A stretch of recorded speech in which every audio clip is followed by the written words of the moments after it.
record.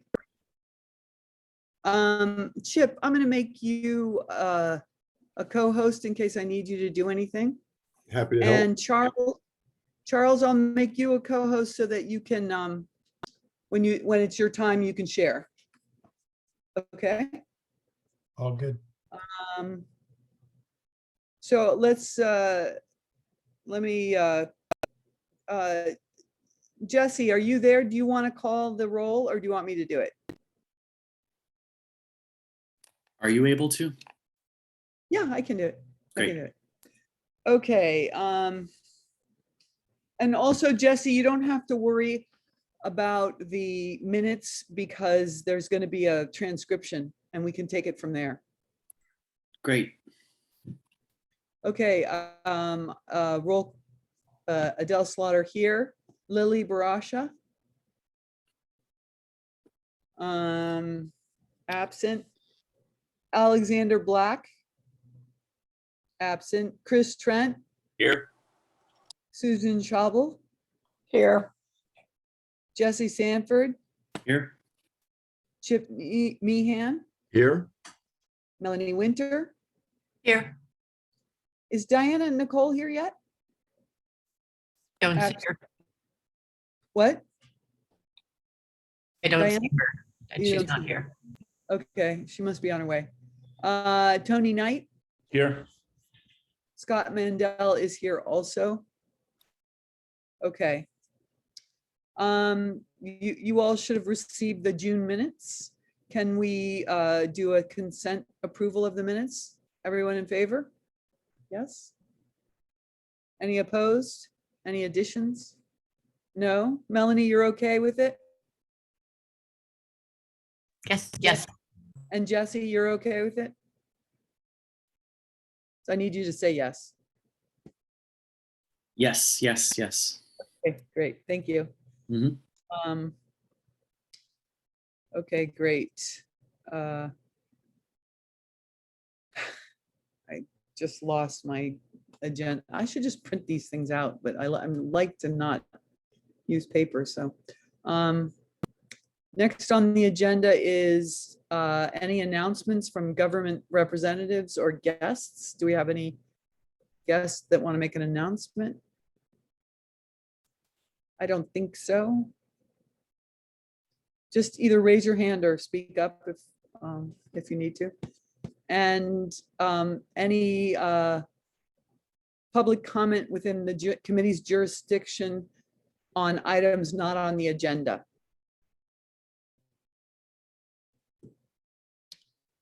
Terry Austin. Hey, good evening, everyone. A quick thing.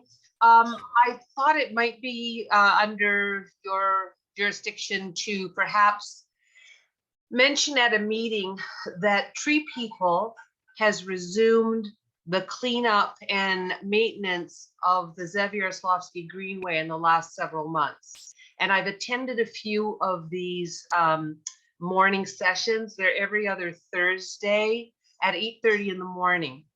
And what they do, and what we do, is weed and clean and drag away stuff and support the Zeb Greenway, which, as you know, in 2017, $1,800,000 of funds were spent to plant native habitat from Witsit to Coldwater. And now 5 years later, it's thriving, even through the drought. I mean, maybe thriving isn't the best word.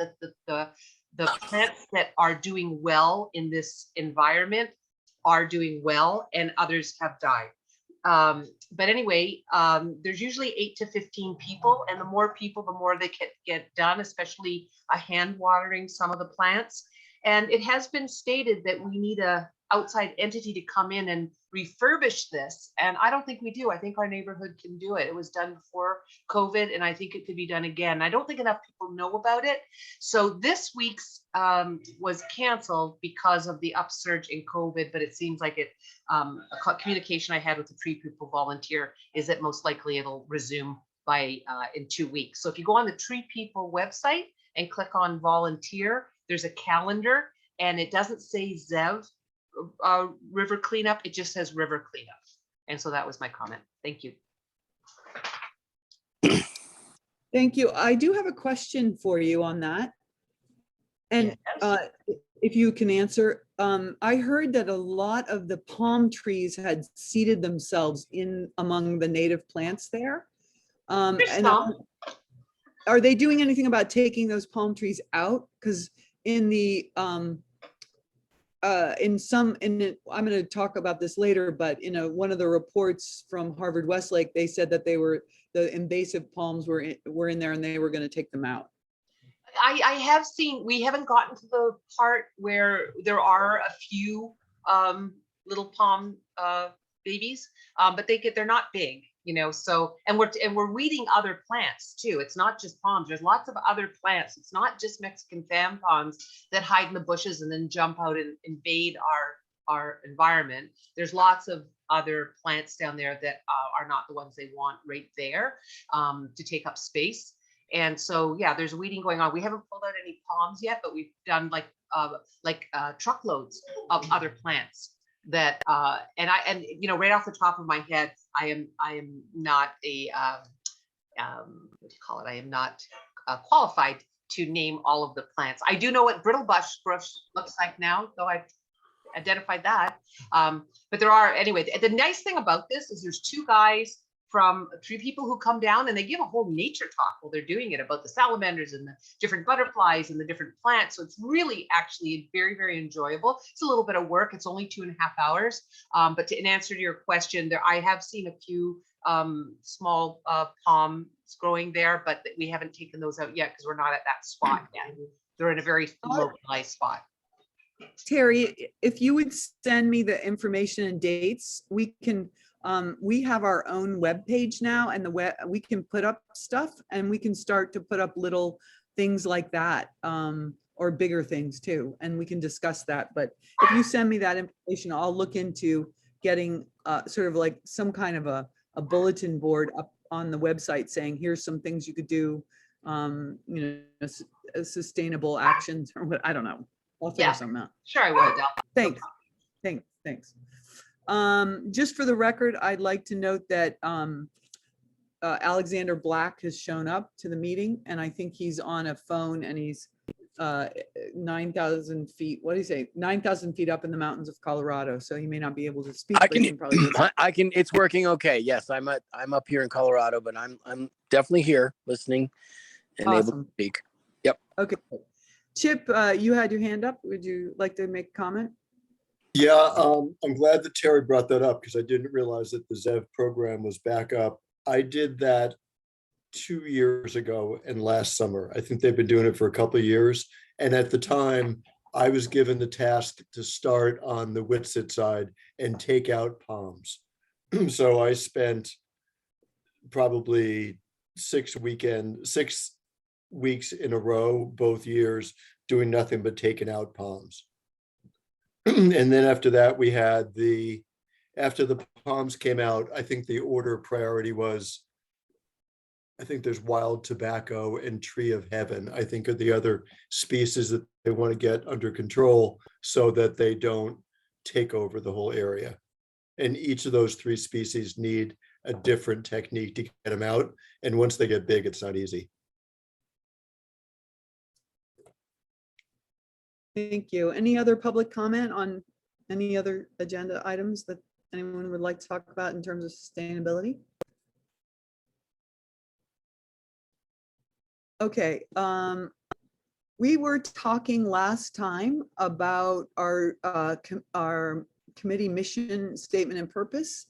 I got some notes from Diana Nicole and from Melanie Winter, and put together what is on the agenda, which hopefully you all read, but I will also read it now, and we can have a discussion about any additions or subtractions or thoughts you have. So, overview of the committee. The purpose of the Studio City Neighborhood Council SCNC Sustainability Committee is to educate and empower the Studio City community, as well as advocate and support the environmental sustainability of the community. The committee will advise and assist the City Council and SCNC Board and all other committees on policies and practices creating sustainable environmental practices. In this capacity, the committee will act as an advocate for protecting, preserving, and enhancing sustainable choices for our environment. The committee will also provide a means for promoting public discussion on sustainable issues that include protecting and minimizing, it should be, environmental impacts, which should help lessen the effects of climate change. Outline of committee purposes and functions. Should I stop there and we can talk about that and then go on to the outline, or do you want me to read the whole thing? Anybody?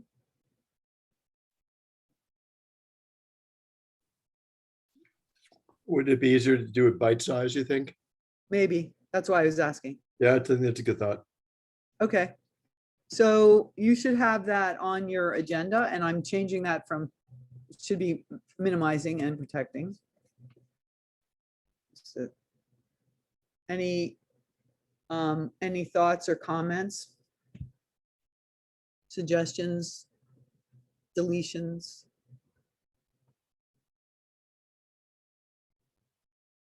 I mean, do you agree? Are you? Yeah. Yeah, go ahead. I think it's great so far. I just, so I mean, if everyone agrees, then we have agreement 2 paragraphs in, we should mark the moment and move on. Woohoo! Unless anyone has a problem. Melanie did give me, had added climate change sort of throughout, and I sort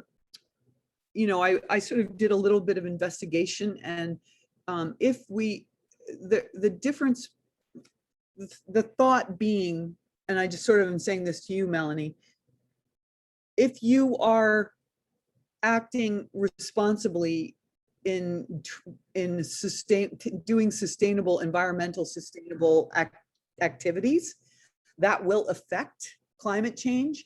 But some organizations have gone sort of overboard in climate change, and sometimes that is not always the most sustainable. And I'm bad at explaining this, and that's why I was hoping Diana Nicole would be here, because she explains it better, and maybe Charles can explain it better than I can. But if you are being environmentally sound, and you are acting, in the best interests of your environment, that will affect climate change issues. So anyway, and we're not a climate change committee, we're a sustainability committee, and there is a difference between those 2 ideas. I think that sustainability is a bigger, a broader topic. If you know what I mean. I think it's interesting the way people interpret all these terms. I think one of my concerns, based on the experience with this body, not necessarily as committee yet, but the neighborhood council so far, is some people are interpreting sustainability as please keep things exactly the way they are. Well, if you want your children to have a earth and your grandchildren. Which is why I was trying to.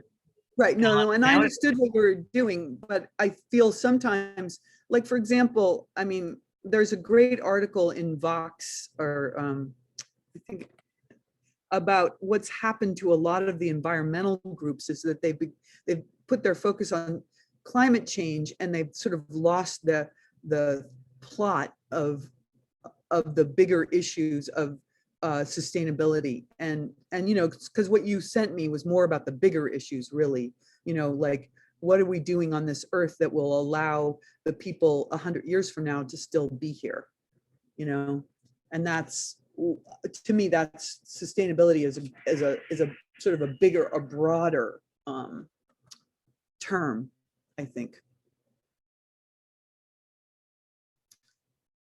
So, I mean, if no one has anything they want to add, say what? No, we agree to disagree, but the committee is the committee. So I'm happy to move on. I will send you this article. I don't think I'm being as articulate as some other people might be, but I'll send you this article about it that was very persuasive. Yeah. So outline of committee purposes and functions. The purpose and function of the committee will include the following, but is not exclusively limited to these items. To act as an advocate for protecting, preserving, and enhancing our city environment as it relates to issues under consideration by the city council, city planning, NC boards, and other commissions. To serve as an, well, I mean, I can stop at each one, or if you have any additions or subtractions. I think that's a key thing where there are a lot of people who want to protect, preserve the community character, and they consider that the environment. So that means don't change a dang thing, please. And it's very, very easily interpreted to mean just that. We love Studio City exactly the way it is. We want nothing to change about it. Right.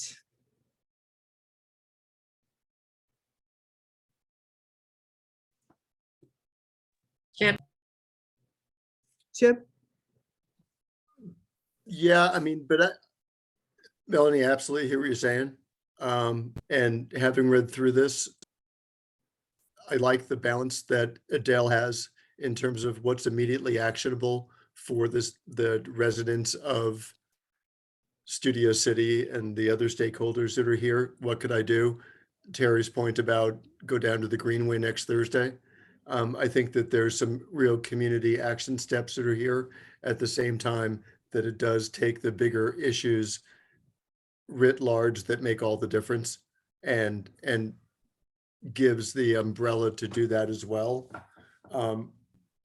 It's a really hard, hopefully no one will interpret what the Sustainability Committee is doing is holding things steady and static. That's just not going to happen. That's not, it's just, that's not, that ecosystems don't work that way. I mean, nothing Well, does. in the definition of sustainability, there's no definition, there's nowhere that you say want things to remain static or the same.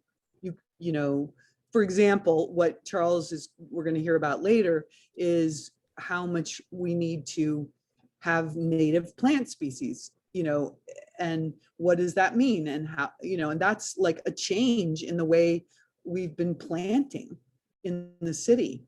And with a look towards, you know, helping our helping our biodiversity and, you know, grow and not, you know, not die out. So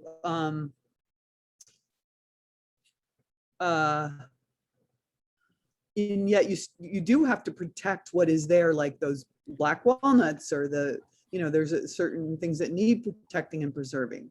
So it is a balance there. Do you think of if you can think of a way to make it clear that we're not trying to keep everything the same, but does that, were you saying, Chip, that as we go on in the list, that becomes clear?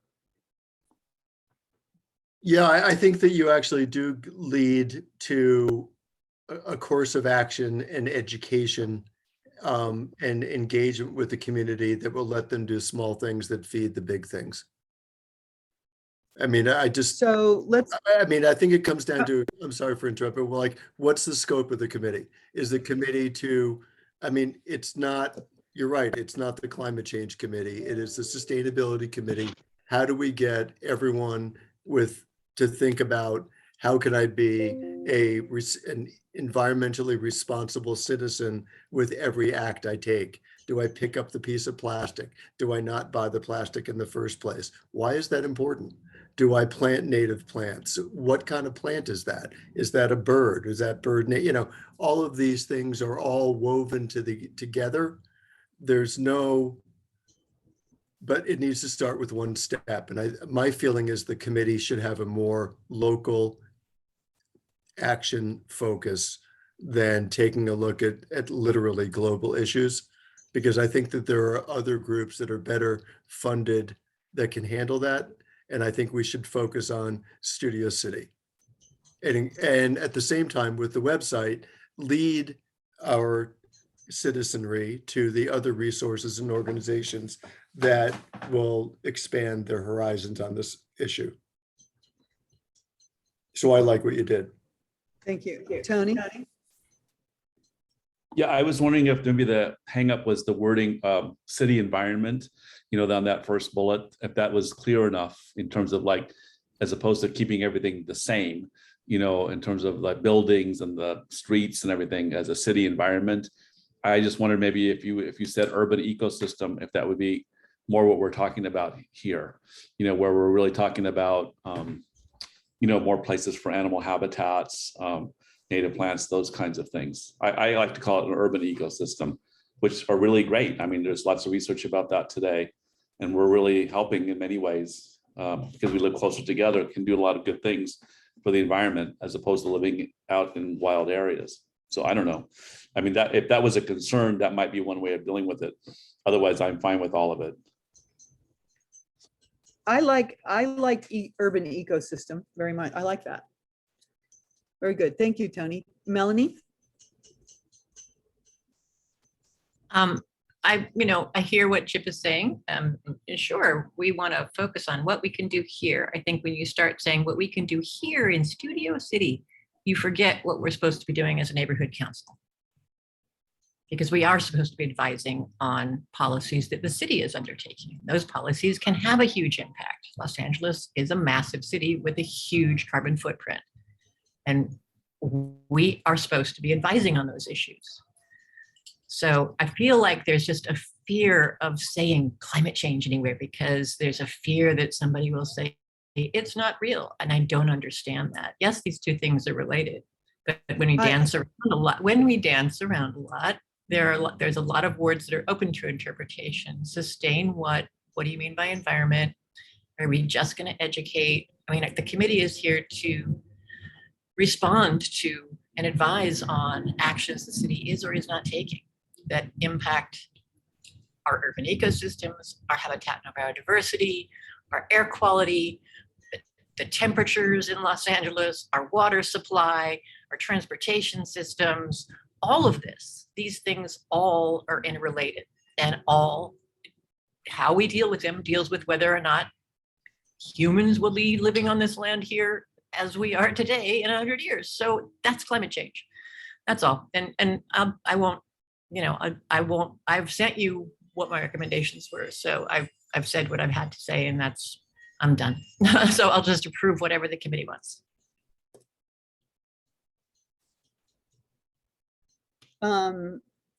Okay, so I like the urban ecosystem. I think that's a better way to put it.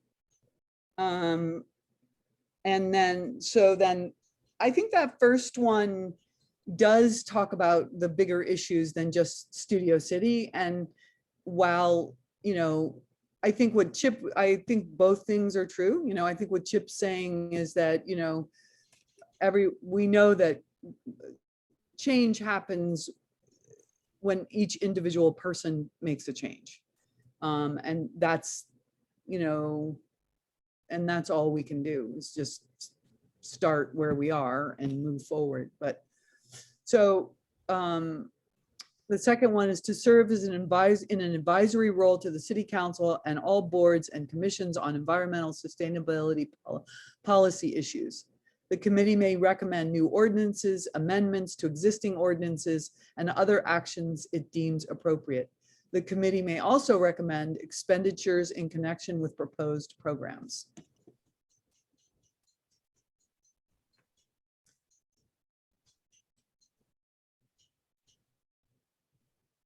Chip? I like it until the last sentence. The committee may also recommend expenditures. It sort of implies that we have access to a budget, which we don't. And generally speaking, the neighborhood council doesn't have resources.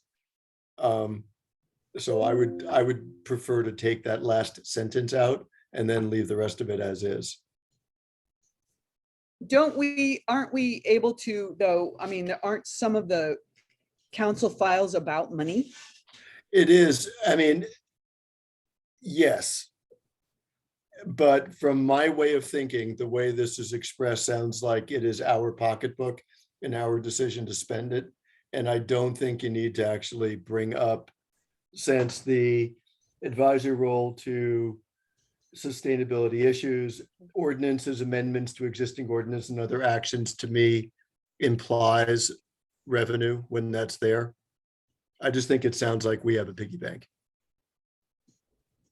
But again, now I'm guilty of doing the same thing that I thought Melanie was doing in the first sentence, and I'm bending it, I'm making it my interpretation.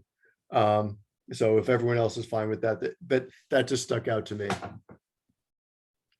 Because we don't even recommend, right? The board recommends. So there would be something that the committee would ask the board to recommend. It just seems that we're pretty removed from spending money. Any other comments on that? Scott, did you have something?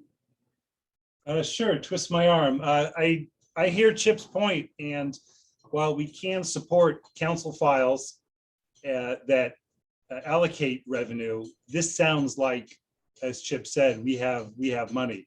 And with the exception of neighborhood purpose grants, I mean, we could fund something that was a neighborhood purpose grant like we do for beautification and things like that. But it is kind of vague. But I do want to say, what I really like in this second bullet point is that you say environmental sustainability policy issues. I don't think anybody with half a brain would think, well, maybe there would be some, that we're going to freeze in place lush green lawns, gas-powered leaf blowers, idling cars and trucks, things that are happening today that do not comport with what would be, I mean, the plain reading of what environmental sustainability policy would be. We would have to change a lot of things that are in place right now. So I think that covers that. And if you wanted to change the last bit about expenditures and sort of fold it into the council files, I don't know how you would word that. Maybe it just needs to come out. And this is just to state what you guys want to do, so you can capture a bit more turf, pun intended, than what you guys were sort of relegated to before. So you're sort of spreading your reach a little bit and putting it in writing, saying I'm sustainability, and this is what we're going to go after, and our lane has expanded, so to speak. So that's my 2 cents. If everyone agrees, I don't mind taking that out. It's not critical. It's not, and it's true. It's not like we have money to spend. Move, we take it out. Take it out. Take it out. Okay, I great. second that. All right.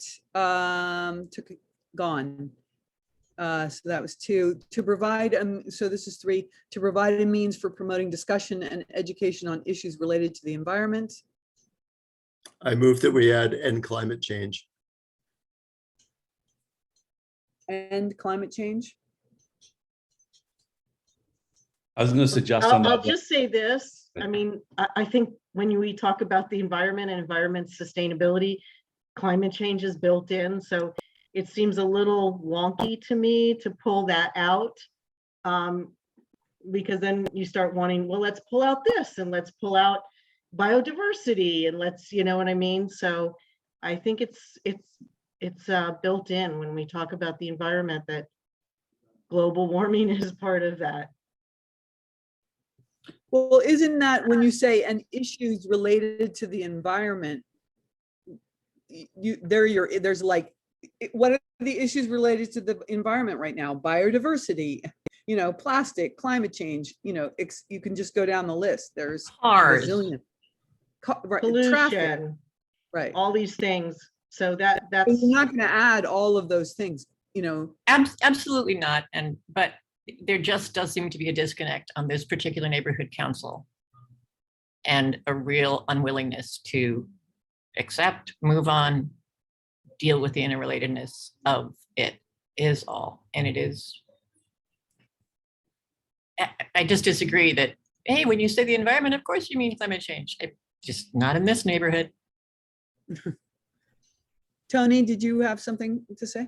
I did, yeah. I was going to advocate for this little sentence, for adding climate change for the first thing. I think that would be good. You're talking about the environment, climate change, and then I would say the other pillar that we're talking about a lot these days is environmental justice, and I think that should be added as well. You know, especially because of who we are being in an affluent area, relatively affluent area. I think that you don't want this to look like a Marin County kind of a situation where people want to protect their local environment, but they don't really care about anybody else's. You know, we've had a lot of issues going on in Studio City with the airport since I've lived here in the 80s, right? And then people talk about, oh, well, the plane should fly over less noise sensitive areas. That was a term I saw come out during the last discussion. And I thought, oh, well, how would you define that? And then people define that as, you know, areas where more poor people live, for example. And so we can't, I think we need to state that in here. Environmental justice is, I didn't see the word in there someplace, and I thought that we should, because we talk a lot about that these days.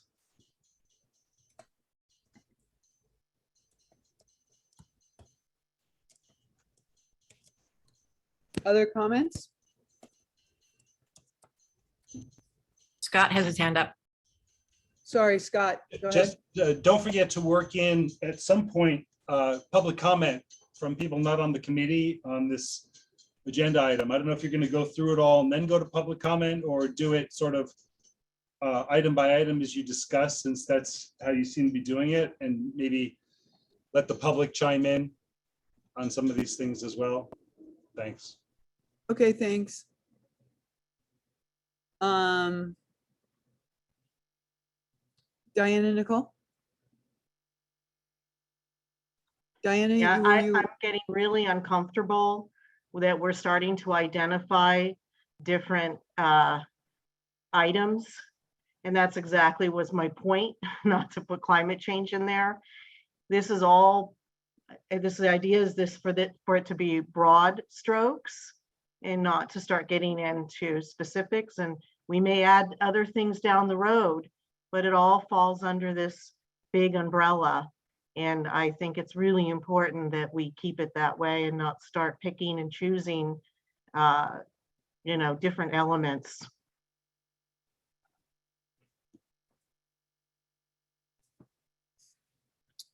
Thank you. Melanie? A simple way that folks tend to do this is just by saying the joint climate and biodiversity crises and environmental justice. The climate and biodiversity crises are inherently linked. IPCC and IPBES are starting to work together and, you know, do COPs together and all of that. So the climate and biodiversity crises and environmental justice. And I'll say again for Studio City, this board decided not to support ending neighborhood oil drilling because it didn't affect us. So, you know, I think we're talking education, right? We're not talking tiptoeing through the tulips here. We're talking education is one of our charges here as we're laying it out. So the joint climate and biodiversity crises and environmental justice kind of sums it, wraps it all up. And that's all.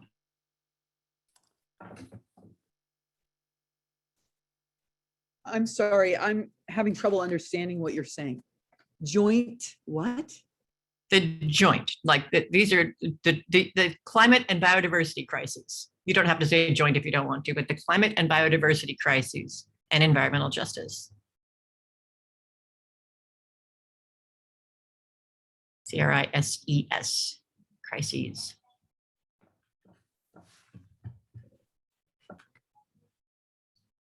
Diana?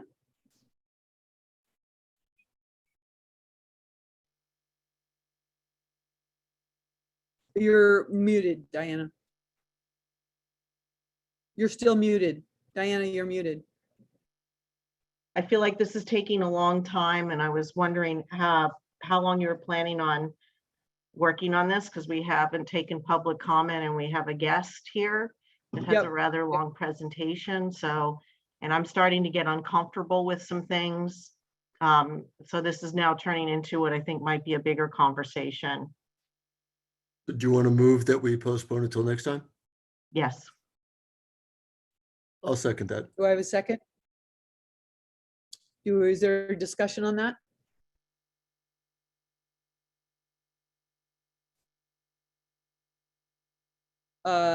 Call for a vote.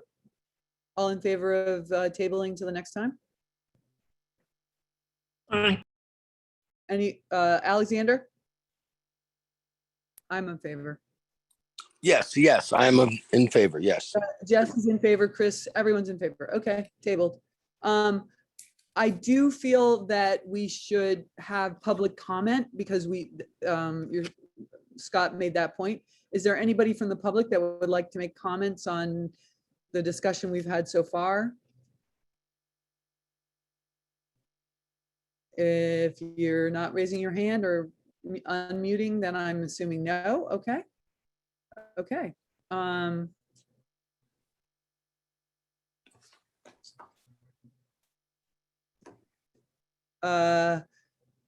Chip, can you give a discussion of the Southeast Valley Plan?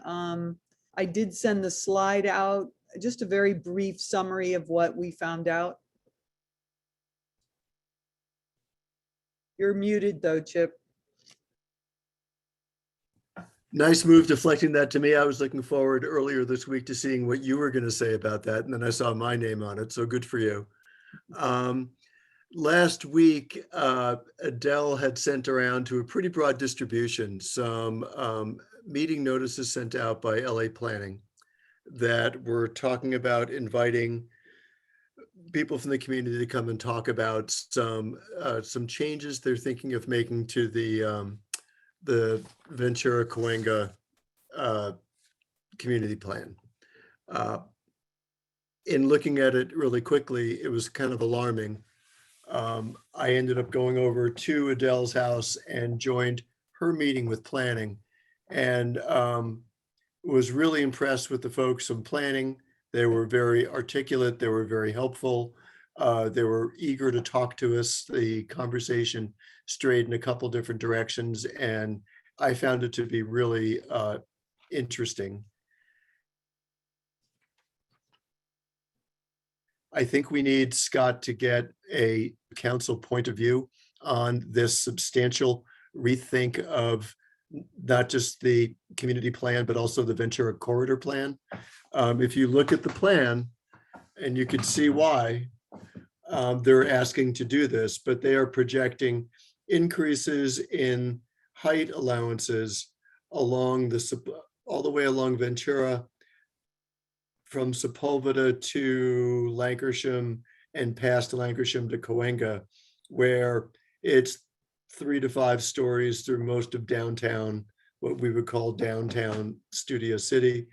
Some much higher peaks in some of the other areas like Sepulveda and Ventura Boulevard. They break it into regional, community, and villages. And a cynical part of me says, what's the difference between a 5-story village and a 5-story community parcel? But interesting thoughts, great information, great presentation. There's videos. Adele had sent out the link to this not terribly long 30-page, very informative presentation. And I think everyone should look at it, and we need to figure out a way to get them to have potentially a special meeting for the neighborhood council in September. I believe they spoke with Sherman Oaks last week. Next week could be tough to get them on there, and we should do our homework before they come in so we can ask some interesting questions. But there's great moves afoot. The Ventura Corridor Plan has not been revised since '98. A few things have changed since then, and there are some dramatic changes in store, which really impact all the other conversations about Weddington and Sportsman's Lodge and all the other stuff. Because if we're expecting there to be a 41-foot height maximum and it's 5 stories, then we're sort of behind the times. So I think we should, everyone should look at this link, study up, and we should meet about it again later on in the year. So work? Yep. Any comments before I go to the committee? Any comments from the public on that? No, seeing no hands raised. Diana Nicole?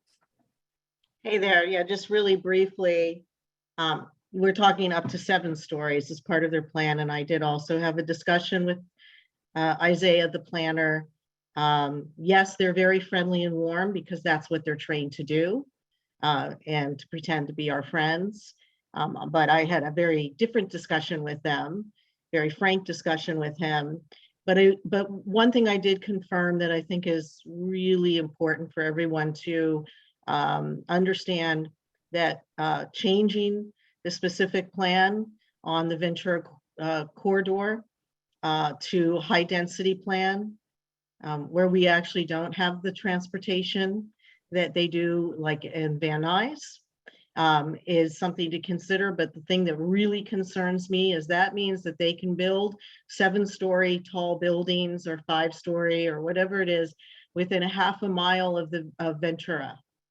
And within a half a mile, we are going into residential neighborhoods. Within a half a mile, we're going into the hillside communities, where we have oak woodlands and oak walnut woodlands and sensitive natural areas. And I did confirm that with Isaiah from planning, and I got a, well, we're like a promise, and that's not going to work with this city. So that to me is going to be a really big impediment to something like this. Even if you want to see a vertical city on Ventura corridor and you're not worried about the traffic issue, I am very, very concerned.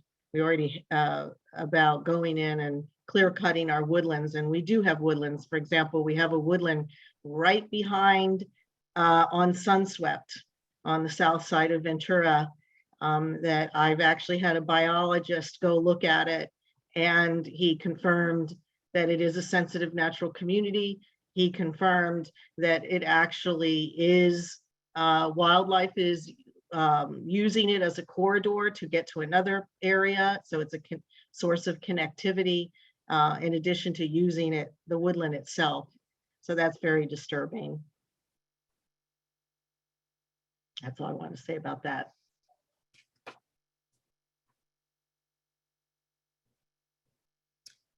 Yeah, we need to have more communication and more education of what it is, what their plans are, and try to engage the community in finding out really what people think,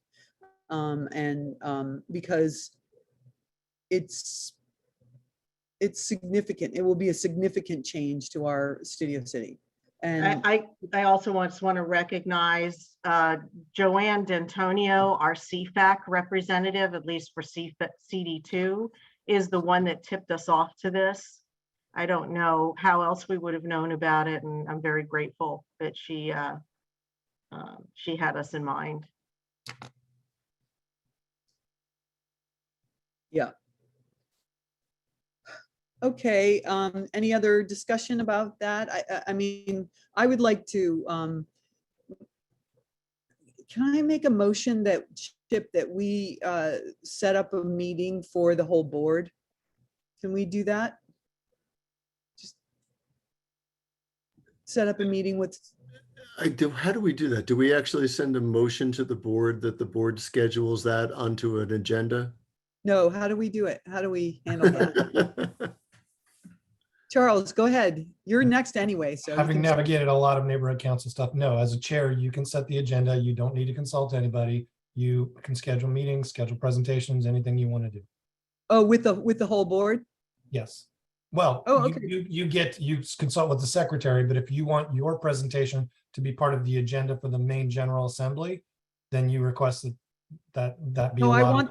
I want the city planner's presentation. Yeah, I mean, you want your president and vice president to sign off on it, obviously. But Yeah. assuming they do, yeah, they can just add that. There doesn't need to be a motion to bring Okay. a presentation. Okay, Robert's rules are pretty liberal in one area, and that is at the power of the chair to set an agenda. okay. Okay, great.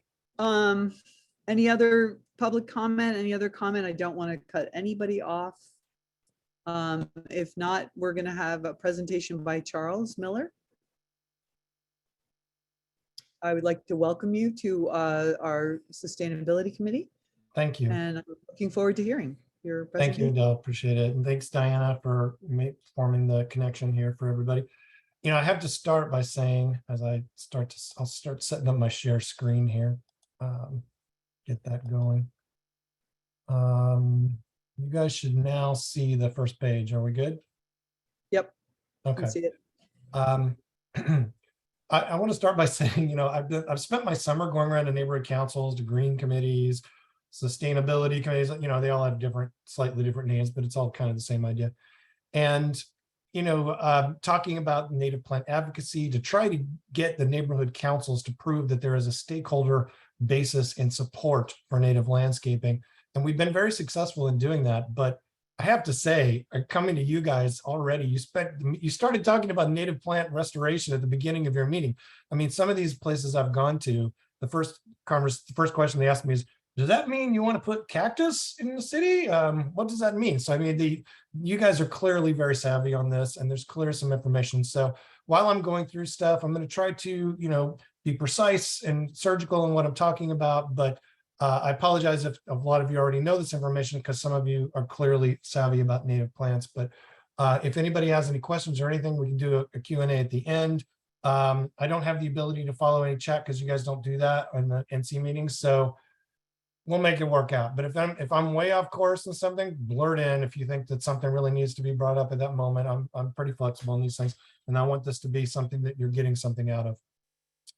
All right, so let's see. Now we should be in the fancy version of it. So again, I'm Charles. I founded the Green Committee at Palms Neighborhood Council. I'm a sustainability consultant, been working in all kinds of areas of advocacy for the last 20 plus years.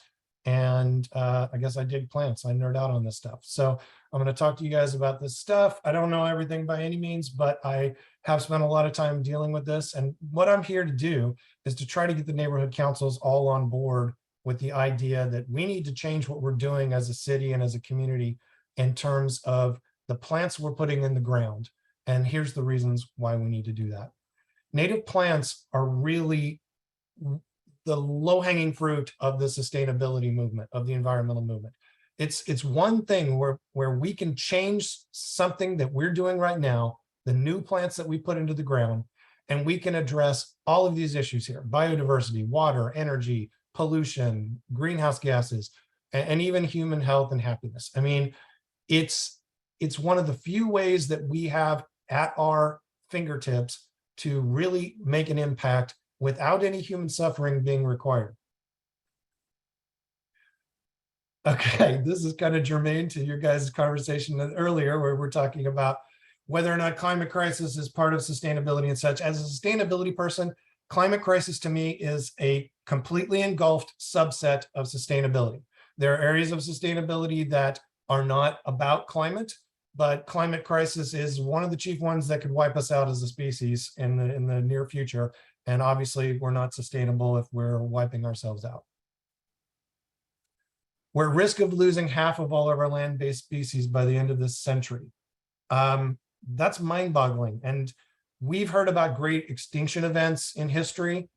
None of them happened on that kind of time scale. I mean, when we look at geological time, the great extinction events happened over, you know, like an isolated million or so years. We're doing it in an expedited fashion. And we need to start looking at everything through this lens in terms of how we move forward. In this biodiversity crisis, it's even bigger deal specifically to our local region. Los Angeles has lost 90% of its local butterflies, its songbirds, its other pollinators since 1900. And yeah, climate change is an issue that we all have to deal with. But I have to tell you, the main driving factor in that statistic is that a bunch of people moved here from other parts of the world and decided they would bring the aesthetic with them of how the gardens should look and how the land should look. And as a result, we filled up our yards and our public spaces with tropical plants, with plants that resemble an English garden, and basically just decided that we could incorporate everything into this area. 90% of our native insects can only exist with our native plants. And so all the issues with climate change that are driving species extinction, we've exacerbated immensely in Southern California with what we've done with our landscaping. Our songbirds, if you walk up and down the streets of Los Angeles now, most streets you don't hear songbirds. And that's a real shame because they were here on every street 150 years ago. And our songbirds timed the birth of their fledglings with the explosion of butterfly caterpillars. That's songbirds, adult songbirds can eat, nuts and all kinds of things, seeds and all kinds of things, but their babies, in most cases, the species, they pretty much exclusively baby caterpillars. Caterpillars and butterflies are, this species, these family of species that are kind of like rabbits. They have way more babies than are going to make it to adulthood. And a lot of those babies end up in the mouths of baby songbirds. So if you plant plants that are completely chemically incompatible with the butterflies, you then eliminate the ability for the songbirds to exist as well. And there are other implications, but the food web is all connected. And all of this is something we need to consider. And we haven't been thinking about that when we think about, should we put this cool jacaranda tree with the fancy purple flowers? Or should we put this magnolia tree from the Mississippi swamps that has fancy white flowers? Not thinking about the larger picture. And this is why we need to change the way we're doing things. 5 Mediterranean climates on the entire planet. California is one of them. And these are all biodiversity hotspots. You may have heard that term before. There are some other biodiversity hotspots that exist like in rainforests and stuff like that. But the ones that exist in Mediterranean climates are particularly special. They represent only 2% of the land mass of the Earth and over 28% of the species evolution on Earth. And ours is unique, one of a kind. California Floristic Province is the only one of these 5 Mediterranean climate biodiversity hotspots, there's a mouthful for you, on the entire planet that actually has low soil nitrogen. Now, in some ways, that hasn't been a terrible thing for human beings. One of the things we've discovered of that is that we can bring in plants from anywhere on Earth pretty much, dump a bunch of nitrogen on them in the form of fertilizers, and dump a bunch of water on them, and they'll grow here. And that's driven the agricultural explosion. And the reason that, most of the fresh fruits and vegetables that are consumed in the United States come from California. And so we've learned that and we understand that. But what we haven't considered is that the converse of that relationship isn't necessarily true. Many of our plants, because they evolved in this low nitrogen environment, they can't be planted elsewhere on the earth and have other support for that biodiversity of those plant species because they exist in a low nitrogen ecosystem. Here's an interesting map that gives us gradients of biodiversity within the United States. Look at Southeast Kansas, where I grew up on a farm there. There are exactly 0 plant species within a 50-mile radius of where I was raised on a farm in Kansas that are unique to that area. Doesn't mean there's not lots of plants and animals in there, but it does mean that that is not such a critical place. If all the plants and animals in Southeast Kansas suddenly disappeared, they would exist elsewhere and they could come back in. Where you're sitting right now in Studio City, within 50 miles of you, there are over 200 plants that are unique to that area. And that is really a special place that we have both in the United States and in the world and as human citizens in terms of protecting this DNA legacy. This is a graph from New York Times earlier this year, their graph, their inserts. And they concluded in an article dealing with biodiversity and the loss of our habitats that California has the most imperiled biodiversity of anywhere. Part of that's because we have so much biodiversity to protect. Part of it's also because we've done a really lousy job of protecting it. Water savings are also crucial. And I don't need to tell you guys this because it's on the news every day. But one thing you might not be aware of is the trees that we have all up and down our streets in Los Angeles and the landscaping plants that we use, on average, they use 6 times the amount of water as our drought-tolerant native species. Now, to be very specific here, because I don't want you to walk away with the wrong conclusion, I'm not talking about our riparian species that grow inside rivers or anything like that, but I am talking about our drought-adapted chaparral species that we have here in Southern California. They're very, very comfortable with very, very little water, and we can actually save huge amounts of water by simply restoring what was here 150 years ago. 70% of the residential water use in Los Angeles County goes to irrigate what is mostly non-native plants. Again, This is something we can change without causing huge amounts of suffering. So instead of fighting with your neighbor about, whether or not you should have a pool, or whether or not, this particular person turns off the water while they're brushing their teeth, let's get rid of the lawns. Let's get rid of the plants that are tropical plants that suck up all kinds of water and have no business being here. And we can make a huge difference in our water.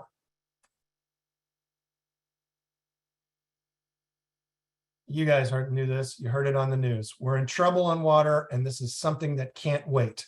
Now is the time when we really have to move forward on this. And it has implications for energy too. 20%, that's a fifth for those of you who like fractions, of the energy that we produce and consume in California goes to move, transport, and clean water. So if you reduce that landscaping water, you're going to immediately have an impact on energy too. And if we could just reduce our energy consumption by like 1 or 2%, then that would play a huge role in helping us adapt and adopt renewable energy. And you hear a lot of times that one of the challenges in adopting new renewable energy is the balance. The sunlight's just during the day, so you have solar during certain hours, then you have demand peaks at later in the day when the sun goes down, and it's not necessarily the demand peak for the wind when it's available. And so a lot of the things we're doing with renewables, it deals heavily with balancing the grid. A simple decrease of demand by 1 or 2% would go a huge way in allowing us to help balance the grid and transition to renewable energy. A lot of the water that we get is coming from melt off in the glaciers of the Sierra Nevada. A lot of people think we get most of our water from the Colorado River in Los Angeles County. That's actually only 8% of the water we get now. Most of it's coming from our rainfall that's stored in groundwater, and then water that we're getting from further north in the state. And we've been living on borrowed time. We're actually using up more of what's in the bank than can be replenished. And frankly, the fact that those glaciers are melting has actually kind of helped us recently, because it's meant more water is going into the system. But once those glaciers are gone, not only do we have the hotter temperatures to deal with, but we don't have the bank of glaciers that were there before. It's really critical that right now we take steps to address water with our native plants. Also, this is an issue of water pollution. 60% of soil amendments, fertilizers, manure, all these kind of things end up in the watershed. Everybody's walked down the street in LA and you smell manure that's been placed there. There's also a huge amount of synthetic fertilizers that are being used. Regardless of the type, 60% of it ends up in the Ballona Creek watershed or the LA River, or eventually in Santa Monica Bay. And this is one of the top 3 sources of all water pollution that occur in Southern California. There's also landfill waste to consider. In Los Angeles County, we produce a huge amount of green waste. Much of this comes from trimming non-native plants and trees. In fact, it's enough to fill up Dodger Stadium with our green trimmings every single year. Consider this: because most non-native plants use up more water and they use up more nitrogen, they often require nitrogen supplements and fertilizers, they grow faster. And as a result, we have to trim them more often. Santa Monica College did a really cool study in the aughts where they determined if we returned Southern California to the native landscaping that was here 150 years ago, just doing that one thing, we would reduce our green waste by 60%. That's a huge amount of green waste in our reduction. And that means that all that green waste is now not something we have to deal with. It also has a greenhouse gas implication as well. Because remember, all that greenhouse waste, when we produce it, we don't just set it out in the yard. We have trucks that come and they transport it way far away, 50 miles north of here to landfills or to other facilities. And then they come back and they're constantly going back and forth. So you have the greenhouse gas emission of transporting all of this green waste. And you have the greenhouse gas associated with producing synthetic fertilizers. You see my little stat there. It says that fertilizer production has increased 800% since the 60s for synthetic fertilizers. Now, in fairness, most of that has gone to agriculture, But it's still a huge factor when you go to Home Depot and you go to Lowe's and you go to places and you buy fertilizers. Most of that stuff is not a naturally occurring agricultural byproduct fertilizer. It is synthetically created fertilizer. And people like that better because usually don't smell bad. And so that's something that we create from fossil fuels in most cases. And so we actually create more greenhouse gases when we create those fertilizers. I guarantee you, if we put all California native plants in, we're going to solve that problem, because California native plants are low nitrogen evolved. If you put fertilizers on, you'll kill them. So you kind of put a dummy proof factor built into the system when you restore our natives, because they can't take a bunch of fertilizers. It's just not meant to be part of the ecosystem. And keep in mind that any green waste that ends up in landfills is not properly composted, and it becomes a source of methane gas, which is the most potent of greenhouse gases. It has 80 times the potency of carbon dioxide. It does dissipate faster, so there's an argument that it doesn't last as long, but it's a huge, huge concern. So if you're a real hardcore sustainability person, you're saying, well, Charles, what do you know? We just passed, Senate Bill 1383, and we're going to address all that green waste. So why should we care about what you're talking about? Because it's not going to go to the landfills.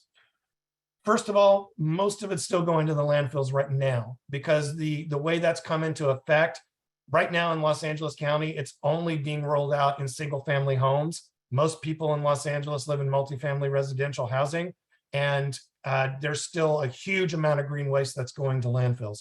But even for where it is not the issue, let's look at a world 20 years from now. Let's assume Senate Bill 1383 has been perfectly implemented as intended. If that's the case, the city of Los Angeles and county of Los Angeles will spend over $800 million annually just to comply with all of that. If we can reduce our green waste from our plants by 60%, that not only means less green waste to process into mulch and to process into compost, it also means the 600 semi-trucks that they're anticipating will be used to transport all of that stuff to these facilities that create compost and mulch. Those can be reduced as well. Right now, also, the system has a major flaw in it, and that we create, if we fully implement this program of creating all of this compost and mulch, we don't have a good source for all of this. We don't have a good place to put all of it. It creates more than we can use. One other good side of putting natives in our landscaping, natives love mulch. You can put new mulch on them every single year. It creates more biodiversity in the soil, more soil microbes. It preserves the moisture when it does come from nature. And the natives absolutely rock when you add mulch. So it actually creates a great way to utilize the green waste that we are processing and will still be part of the system. And so when you hear those 3 R's, reduce, reuse, recycle, remember that reduce is the most important. Recycle means you're dealing with the problem after you've created it. And while that's really important, if we can reduce the amount of green waste, we solve a bunch of, we greatly mitigate the impacts of many of the problems. But there's heat to consider as well. And you guys all know this, you guys were talking about climate change and all that, but maybe you're not fully aware that it's as extreme as it is. I'm assuming you do know, you probably know, but if you do know, and now you all should know, it really underscores the fact that we have to do something about this right away. Well, when we think about climate change adaptability, sometimes we get the argument from well-meaning people, including arborists, including people who are really focused just on 1 or 2 metrics of the science of this. And they will come to us and say, you know what we really need to do? We need to plant a bunch of trees from the Mexican desert, or we need to plant a bunch of trees from the Australian desert, things that basically use almost no water and use even less water than our trees and plants can use that are here now. And that's how we bulletproof ourselves for climate change. That's a really misguided approach from the standpoint of what protects biodiversity. Los Angeles area, the Southern California region, actually has some of the greatest annual fluctuation in our precipitation of anywhere on Earth. And this has really helped our climate, helped our plants that are native to our landscape to build into their structure adaptability. Much more so than plants that come from deserts, by the way, that are not used to the occasional wet year. which even with climate change and even with reduction in wetness, in the next 50 years, we're still going to have a few wet years mixed in. So keep in mind, our native plants can accommodate that, and the really super arid stuff from Anzo Borrego that we might put up here won't be able to accommodate those things nearly as well. And so our non-riparian plants are they get it, they rock. This photo is not from Southern California. This photo is from the Oroville Reservoir, which is upstate a ways. But the reason I put it here is because it's obviously under severe drought. And actually this photo is about 1.5 years old, and it's even worse today. It's even down to like a stream at this point. But look at all those trees. This is a mainly conifer area, but it is all California native landscaping because it's just out in the wild. The trees are doing okay in what is clearly a severe drought. Our native trees have the ability to adapt. In the last, the 20th century was the wettest in the last 2,000 years. And we counted on that moisture when we were putting birds of paradise everywhere, when we were putting the stuff that you see throughout the city, and not just the lawns, but the tropical stuff and other things along those lines. That moisture is not going to be here. So the 70% that we've been using for non-native landscaping, if we don't change, that will only increase because we'll have, in a normal century, less water.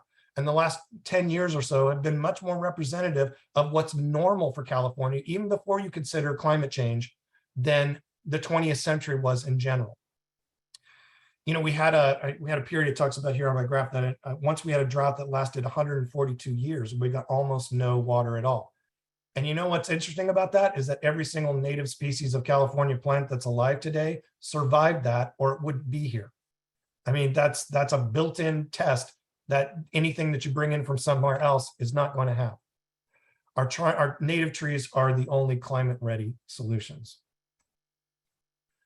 They're stronger than giant sloths, okay? How many of you guys have been to La Brea tar pits? Quick show of hands kind of a thing. So we know that there, during the Pleistocene epoch, was a lot of megafauna in this area. And the research of the La Brea tar pits has been really useful because we've got a 50,000 year running time capsule of everything that's happened. And as we had severe fluctuations in drought and in warming and in cooling, we had several ice ages come and go. We had massive changes in our carbon dioxide levels. We had massive changes in what was going on. But you know what's consistent is that the plants that go all the way back in 50,000 years, they're pretty much plants that we have today that are in this area. Our walnut trees, our oak trees, some of our conifers, all these are in the fossil record at La Brea tar pits.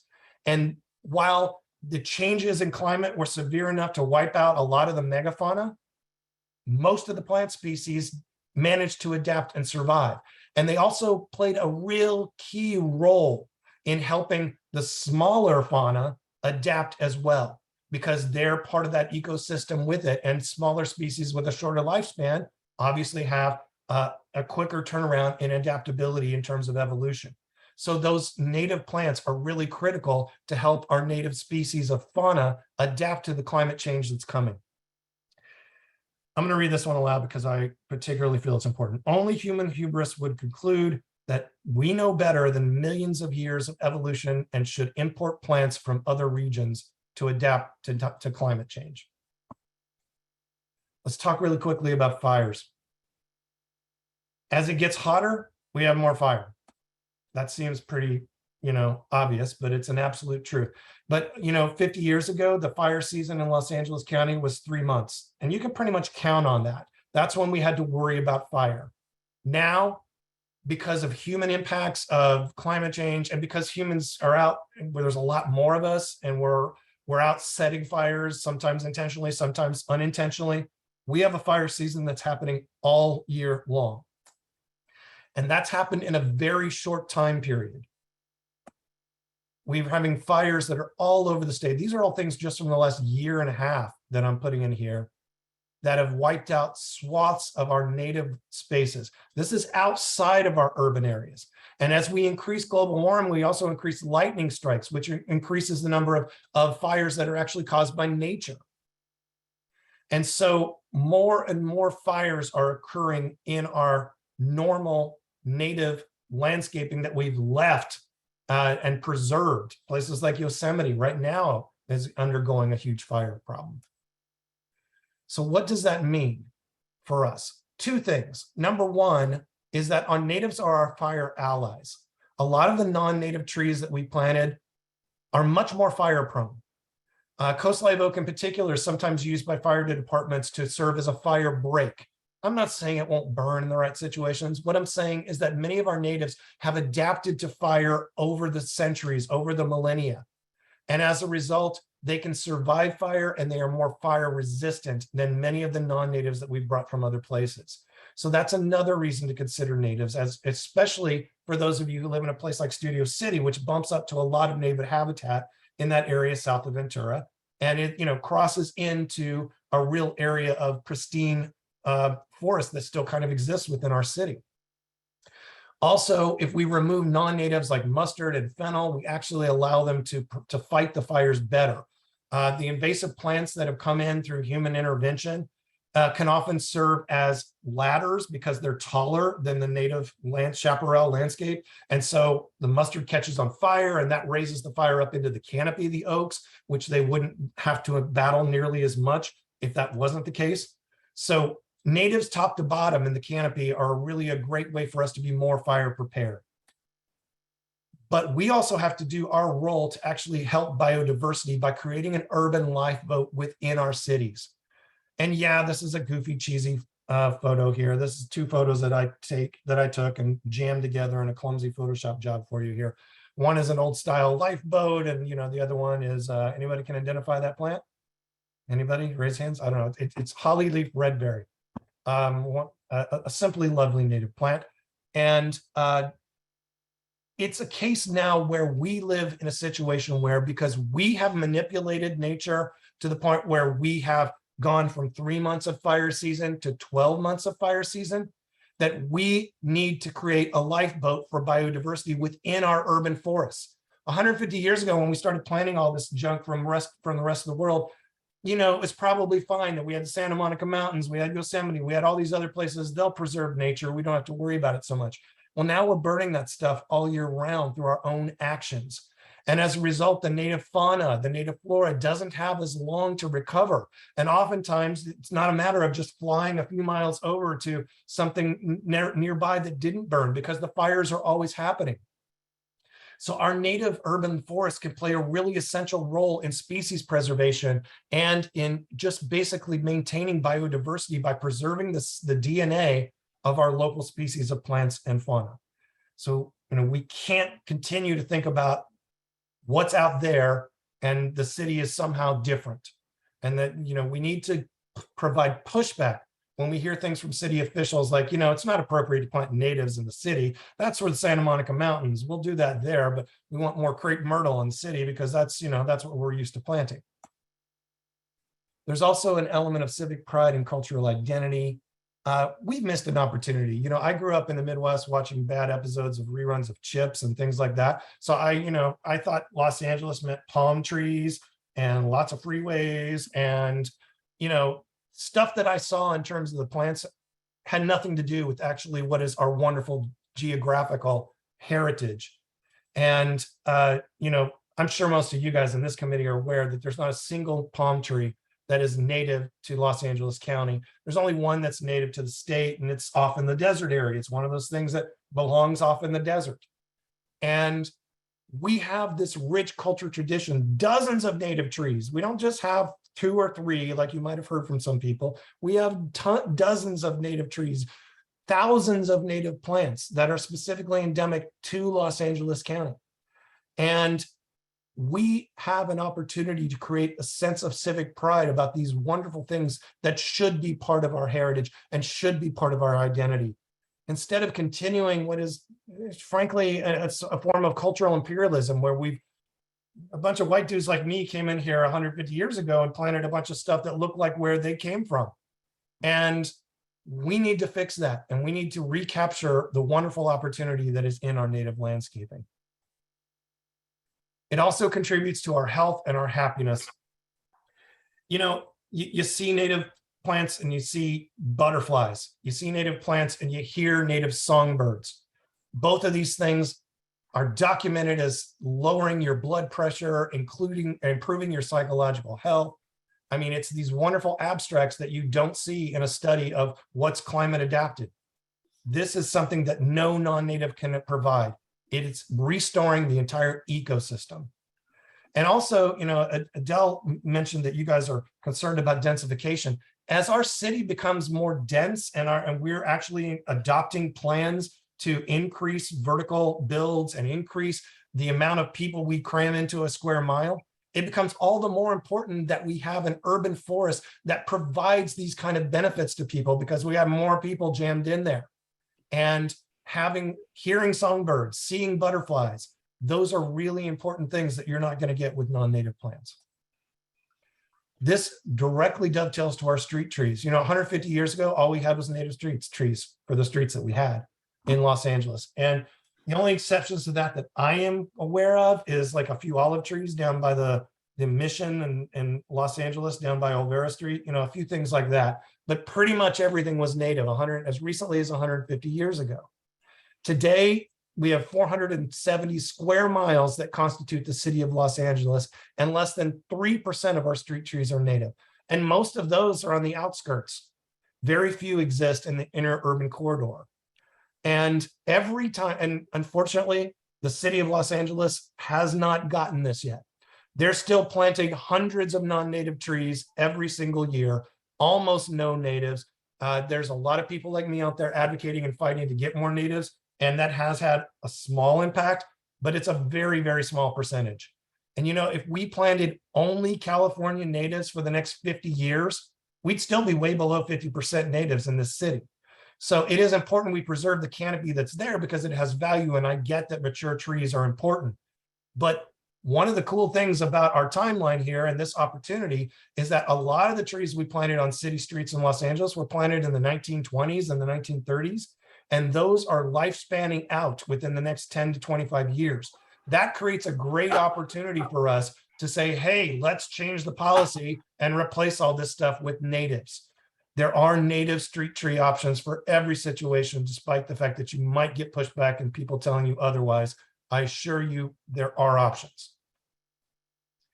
And I'm going to encourage you as advocates, because you're in this committee and you're spending your Monday night here, you're an advocate. Don't get greenwashed. You know, the big box retailers, and I'm going to name them because nobody's paying me, Home Depot, Lowe's, those kind of places. You know what the #1 profit item is in their landscaping departments? It's actually fertilizers. It is not the plants that they sell people. So they have a built-in financial incentive not to carry native plants that don't use fertilizers. More importantly, they don't want to carry stuff that's unique to our particular market. They want to carry the same lantana and bougainvillea that they carry throughout the country, and the same stuff that you know, basically they have marketing models that say people like the look of this, so let's put the jasmine in every single Home Depot because we'll sell so many units of that. They don't want to deal with having a specific adapted landscaping palette for individual markets. And unfortunately, that also leads them to lobby in the form of greenwashing. Municipal Water District has funded through LADWP some really cool things like the Lawn Be Gone replacement program. And that's a very well-intentioned thing. But unfortunately, because of greenwashing, it often gets sidetracked and misapplied when it actually is utilized. Because what you have is funding and lobbying from these big box retailers that get MWD and LADWP to require that we put in these frankly nonsense terms like California friendly, which then leads people to believe that if they plant lantana or if they plant a tree that is from the desert or other landscaping plants that don't use a lot of water, those are California friendly. And so they're going to be, you know, qualifying for the program, which they are, and they're going to be the right choice.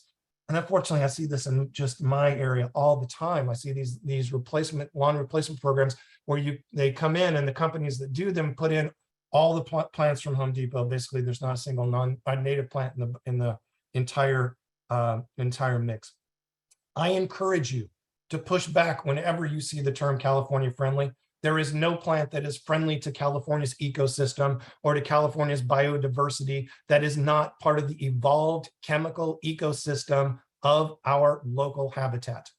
And instead of planting things that don't use a lot of water that are not going to promote our local landscaping, we need to take advantage of stuff that helps the entire ecosystem.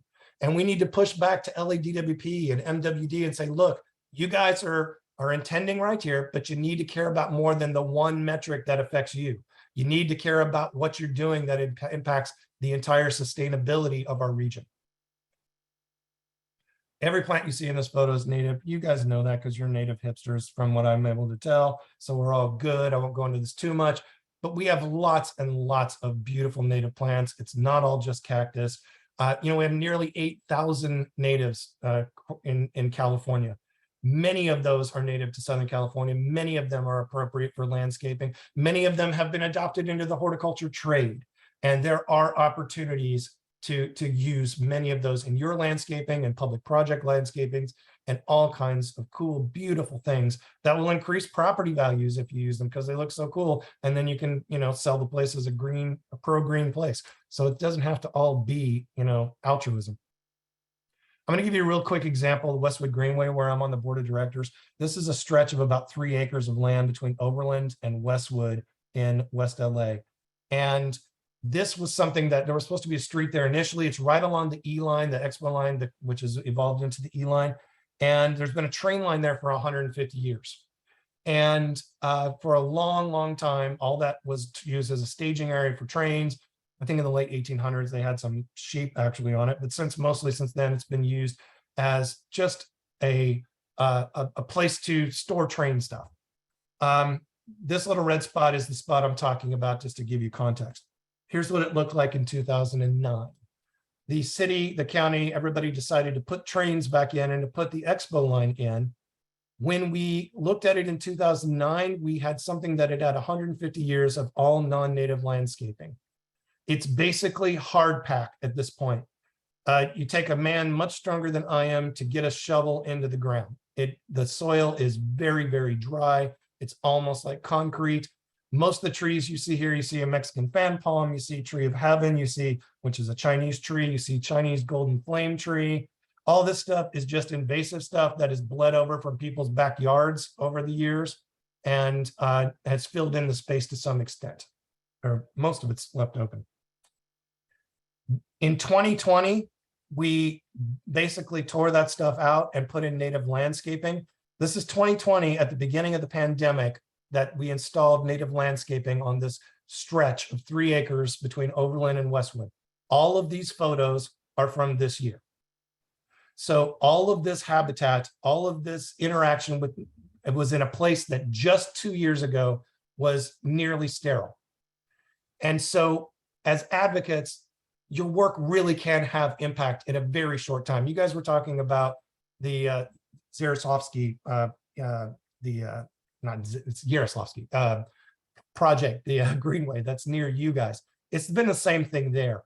Yeah, we have some problems with, tree of heaven. We have some problems with other invasives that we're still dealing with, and there are other issues. But you make a huge impact in a very, very short time when you restore native habitat.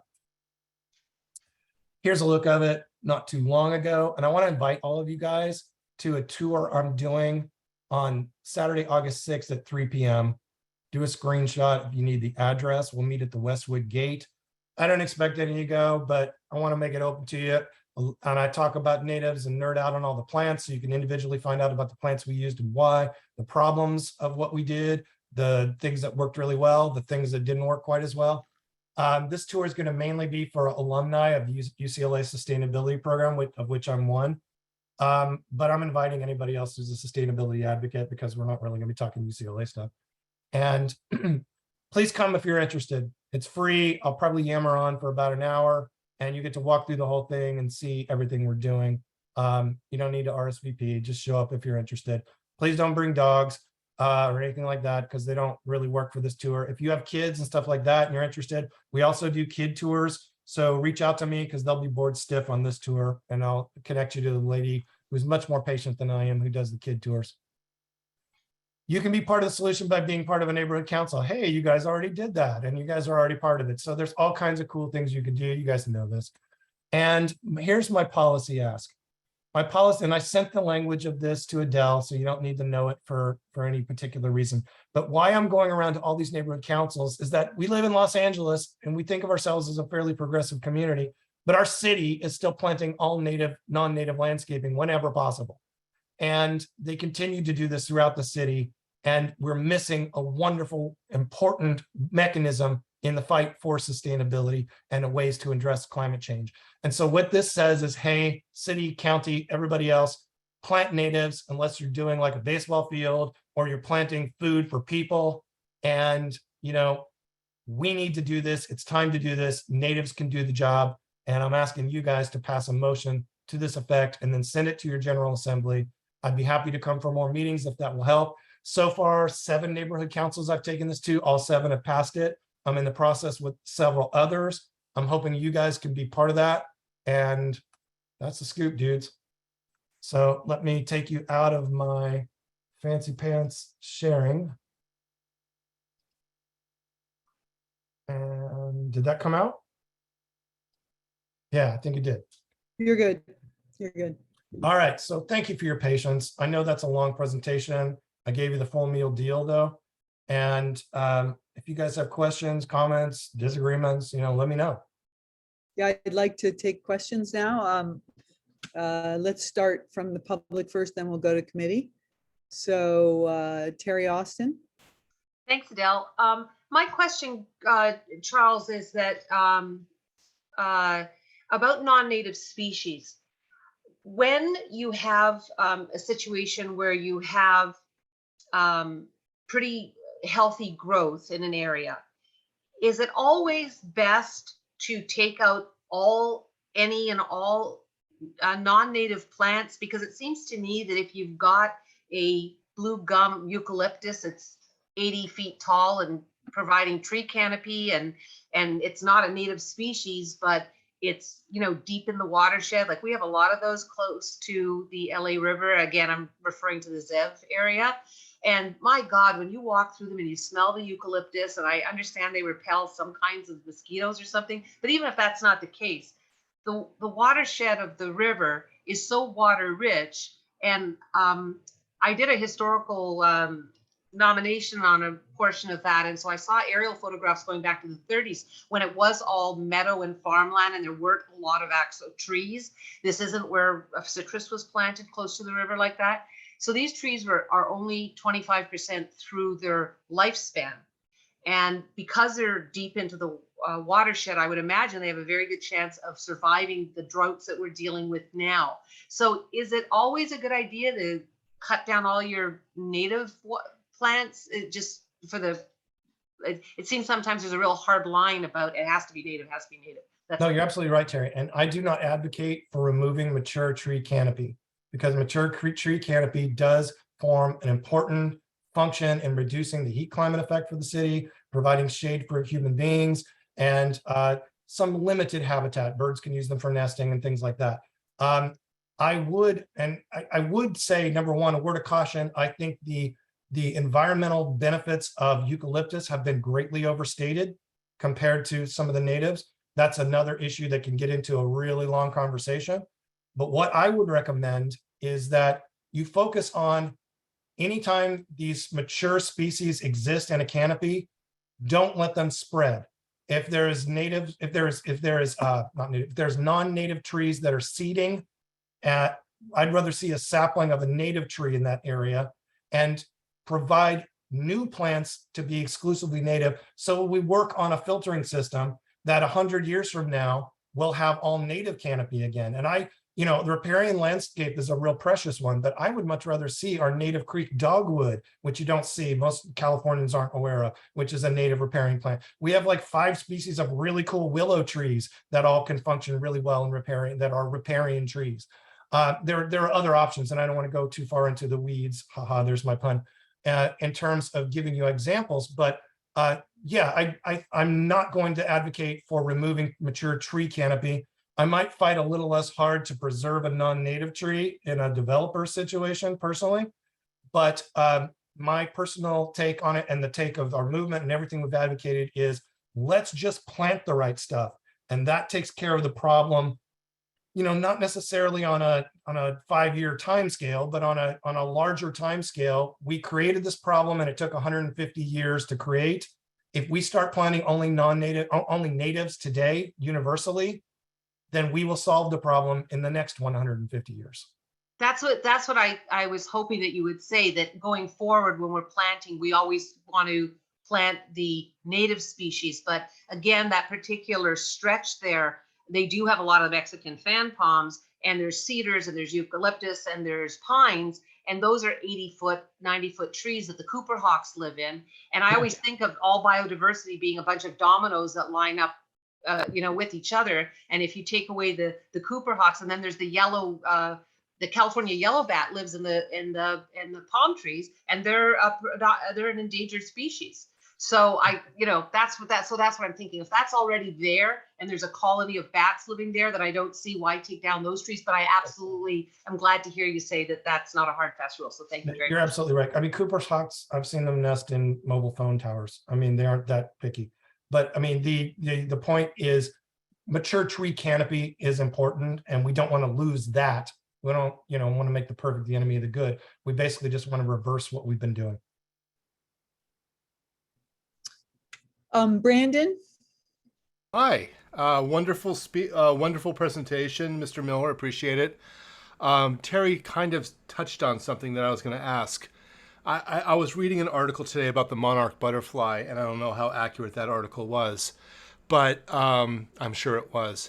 But in terms of native plants, is there a pecking order? Is there a priority list of plants we should plant before anything else to help insects, to help native birds, to help native animals? Are there maybe a list of maybe 10 plants that we can plant right away that can help these insects repopulate? I mean, you've got a person on your committee who's studied this probably even more than I have in terms of Diana Nicole with the Audubon people. But so she can go into more details on this. But the Keystone Species, whenever you're talking about Southern California native trees, is the coast live oak and our other oaks like the Engelmann mesa oak and things along those lines. But also our holly leaf cherry holly. I'm late in the day. Our holly leaf cherry, our Southern California black walnut. I mean, these are all extremely important habitat plants, trees, and there are others as well. But if you just basically go to Calscape and look what's compatible with an oak chaparral, you're off to a very good start right there. So, but ask Diana. I mean, she actually is working on a list to this effect, I believe, last I knew.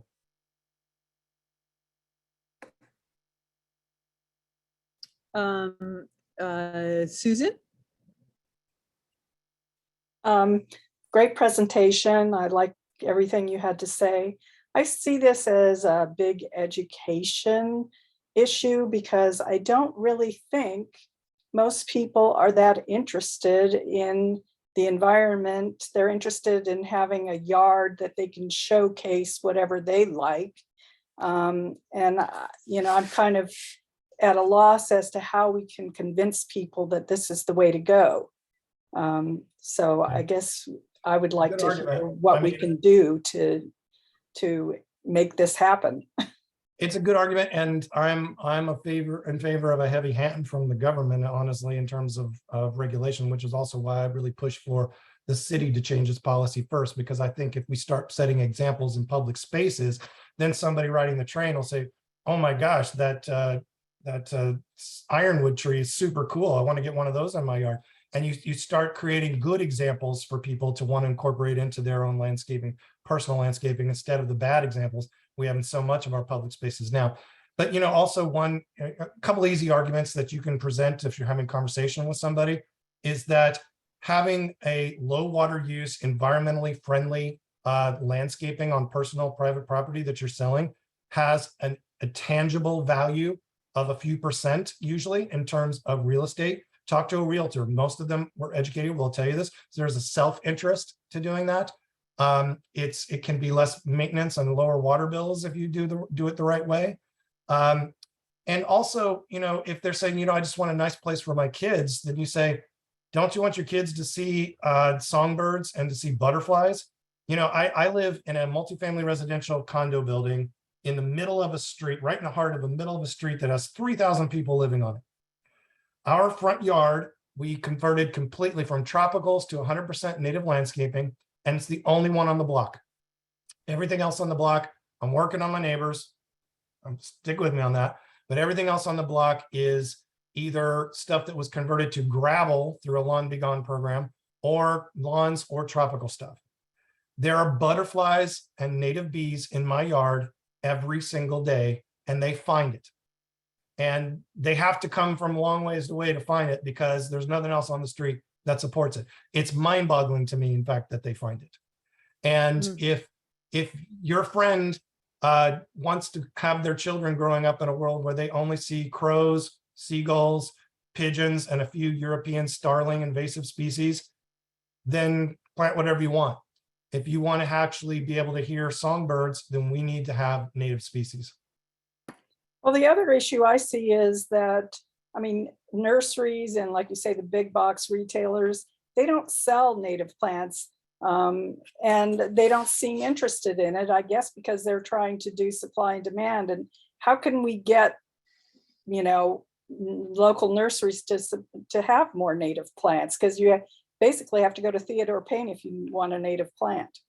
That's a very reasonable and good argument. But, every time you plant natives in a particular space that are lovely and doing well, you create a market incentive for those places to start carrying more natives, because somebody's going to take a photo with their phone and go say, I like this plant. Do you guys have that plant?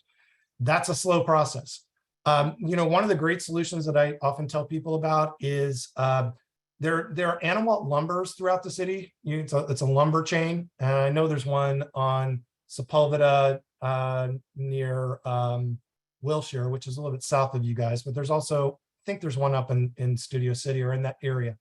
And Anawalt lumber, it has a landscaping department. Most of it's non-native, the same old stuff, but they have a section within each one of those landscaping departments that sells exclusively demarcated California native plants. All of those plants come from Moosa Creek Nursery, which is a really large scale, 100% native nursery. And if you go to Moosa Creek Nursery, I think it's moosacreek.org. If you go to their website, you can pick from their vast inventory of natives anything you want. And within a week, they will deliver it free to the Anawalt lumber that's in your neighborhood. And you can buy it that way. So for a lot of people who don't want to drive up to Sunland or way down to Tree of Life near, halfway to San Diego, one of the great opportunities is if you have an Anawalt lumber anywhere near you, you can go online to the Moosa Creek Nursery and pretty much get any native, not any native, but any native that's common in the horticulture trade through that resource. Great, thanks.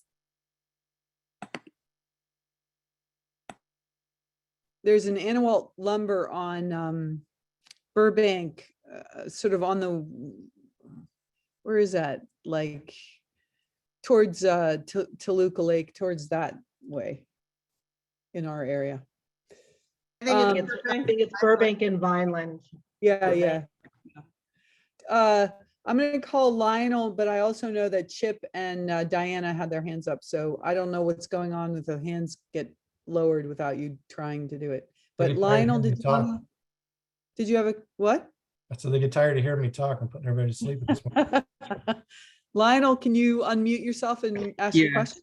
Thank you very much for your acknowledgement. Hello, good evening, Studio City board members. My name is Lionel. I'm a resident of Sun Valley. I was hearing your discussion about native plants, about the water crisis, the drought conditions that we are experiencing, unprecedented conditions. I subscribe to the Theodore Payne Foundation emails, and regularly they do have workshops on Zoom and or in person that talk about native plants and which plant to get and how to transition from grass to native plants, and they educate you how to water and things like that. And I hope that they could answer some of your questions or concerns that you discussed today. I just wanted to share that with you because I do subscribe to their emails, and they do have workshops on Eventbrite.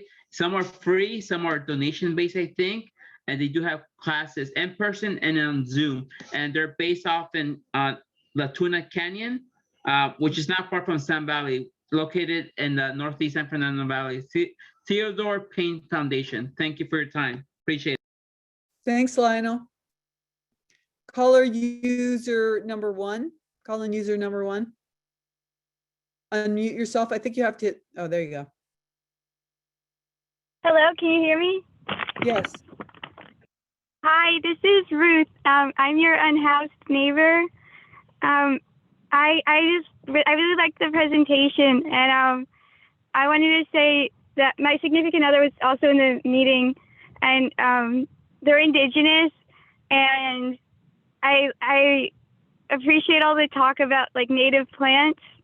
I think you said something like 150 years ago, every plant was native, and that's also basically true for the people. Unhoused people are disproportionately Indigenous, and yeah, basically we are like basically blamed for a lot of environmental problems like fires, pollution, litter, but we really haven't used electricity, running water, fossil fuels in like what, like a decade almost? Yeah, right? Yeah, so I think that when we're doing these things like re-landscaping and everything, it's really important to include Indigenous and unhoused neighbors. Thank you. Thank you, Ruth. Diana, did you want to say something? Oh my gosh, I started to write it down because there were so many things I wanted to respond to. First, I want to say, I mean, Charles, you changed up your presentation, so a lot of it was new for me, and it was fabulous, and you rock. Thank you so much. I mean, first of all, I wanted to say that LA Audubon is going to be coming out with their own street tree list that are trees that we recommend that are good for birds and good for biodiversity.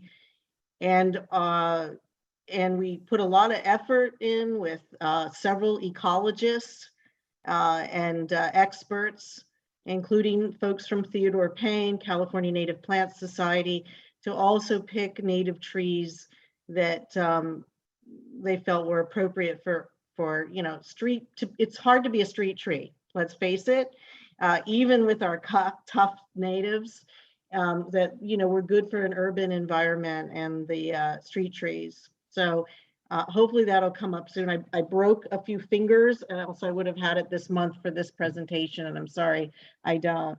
To answer the question about the species, the Keystone species, yes, Charles, you got it right. And actually, Doug Tallamy has come out with a new presentation talking about the top species that provide the most for nature biodiversity. I use it interchangeably. Oaks are number one. They support over 500 species.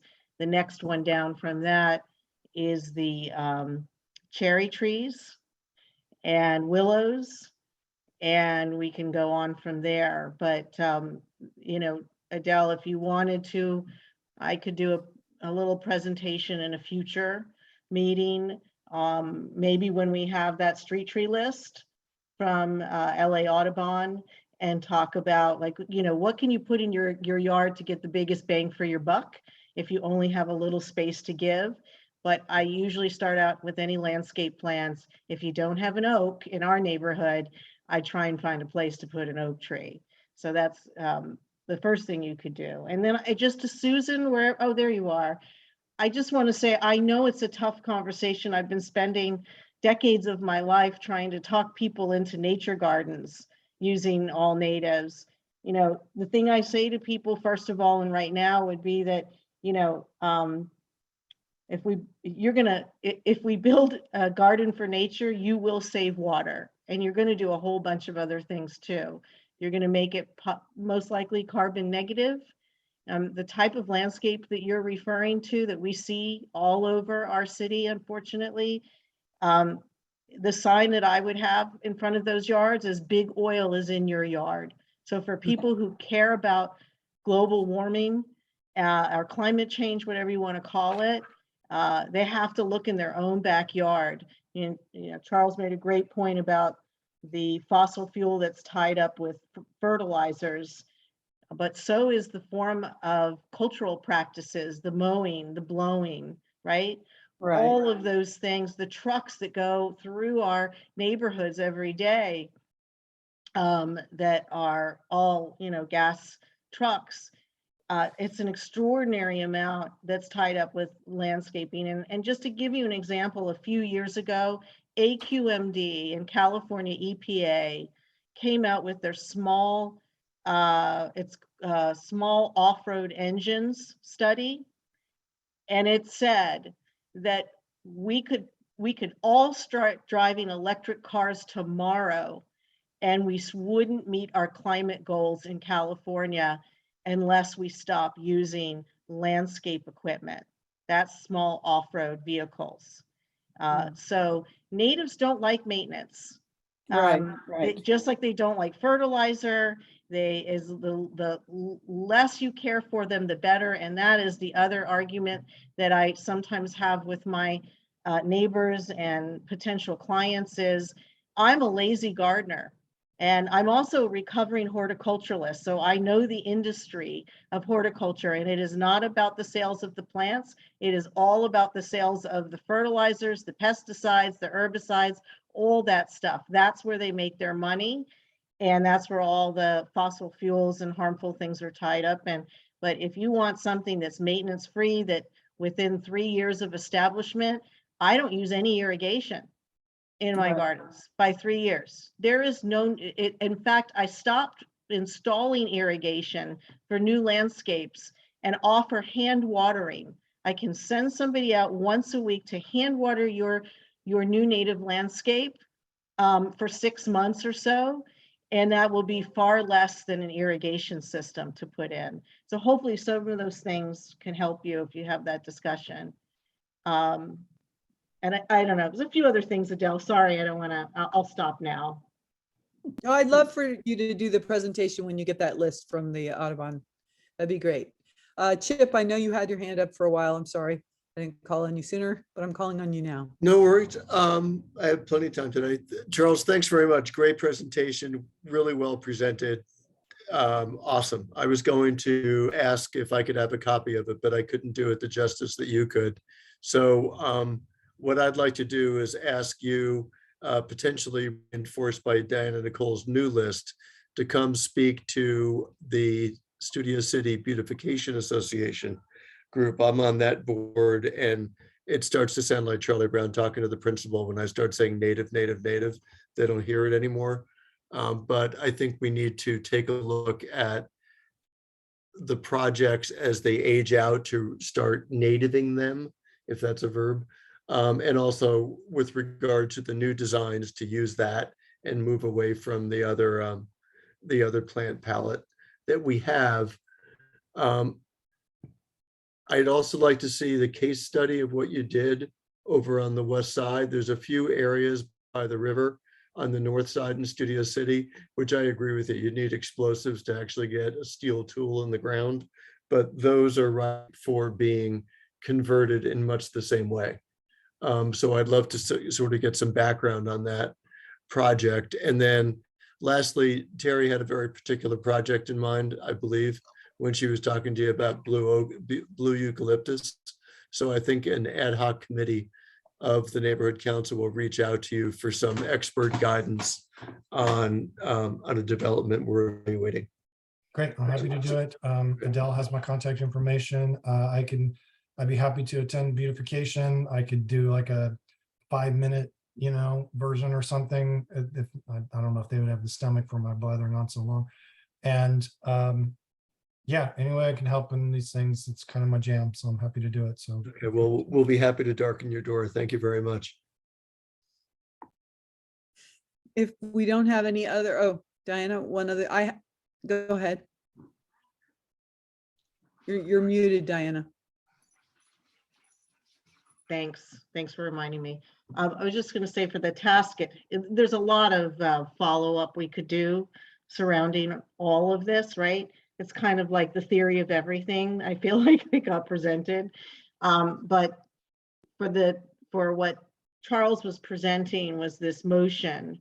I think it is really important that we voice and advocate for the city to use natives. 3%, folk. I mean, that's, if I don't know if you saw that number, 3% on the tree inventory of our street tree inventory is natives, or maybe Charles, I think you said a little less than 3%. Slightly less than 2%, and it's actually lower in Studio City.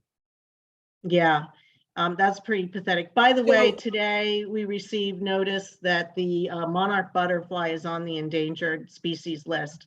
And the monarch butterfly is a really good example of specialized insect.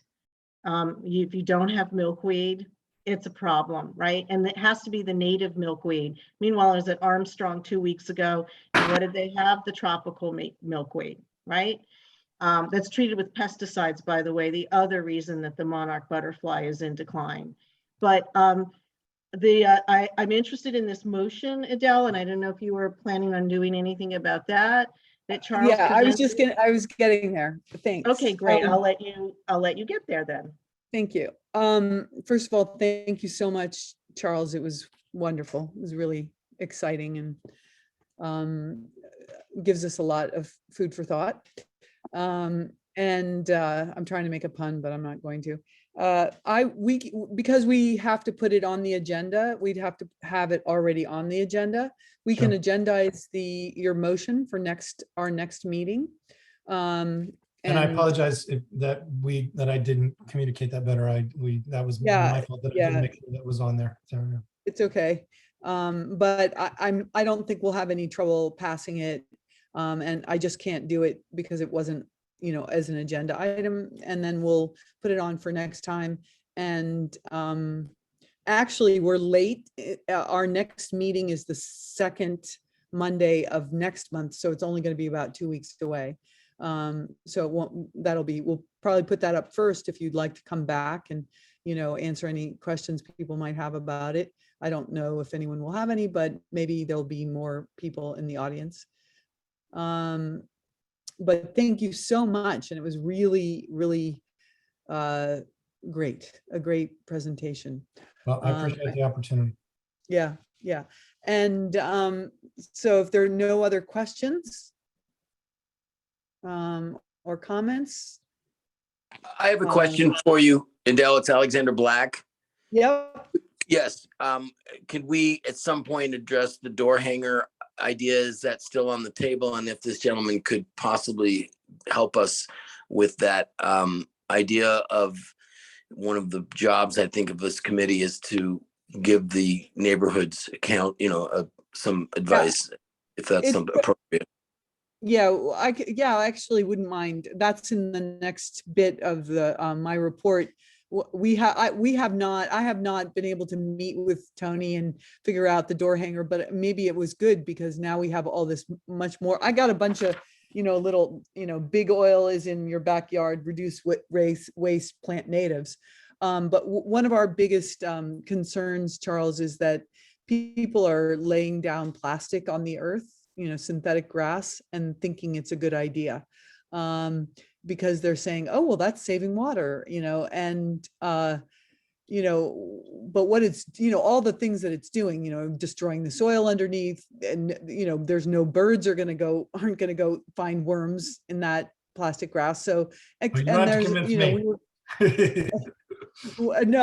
but what we were going to do was a door hanger with one side, how bad plastic grass or what plastic grass, how it treats the environment. And then the other side, what you could do, here's what you could plant is, milkweed and, holly berry, whatever the things are, and the list of plants.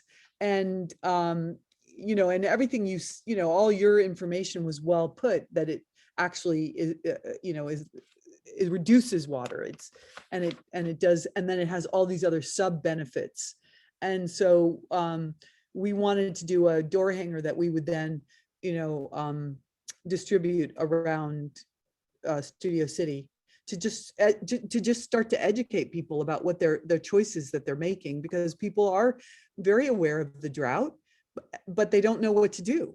They have no training. So that's that was one of our plans. So now that we've had your presentation and Tony and I can sit together, because he lives not too far from me, and anybody else who'd like to join in to help design a door hanger, I'm open to that. So, and maybe I'll consult with you too, Charles. So just call-in user number 1, did you have a quick comment that you'd like to make?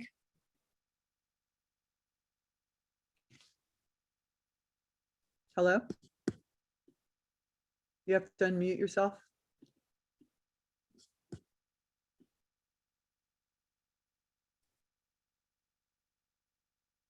No comment? We can't hear you. Hi, sorry about that.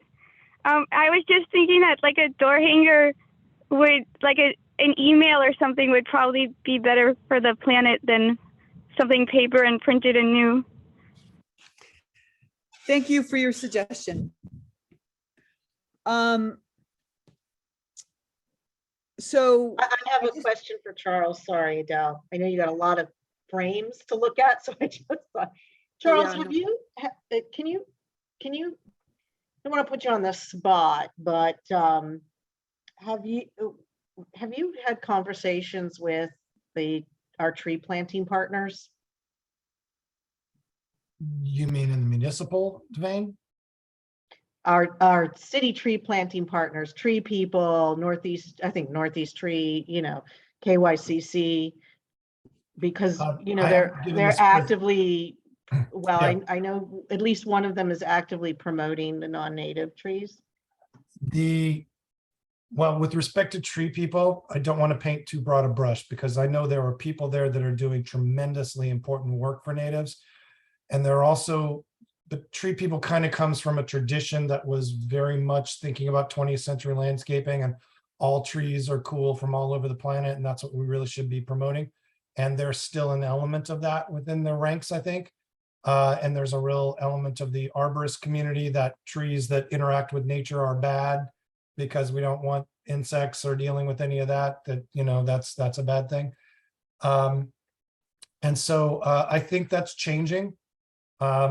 But yeah, I would just say that there are people at Tree People and some other organizations with whom I don't agree, and I don't think the science supports the kind of old tradition things that they're clinging to.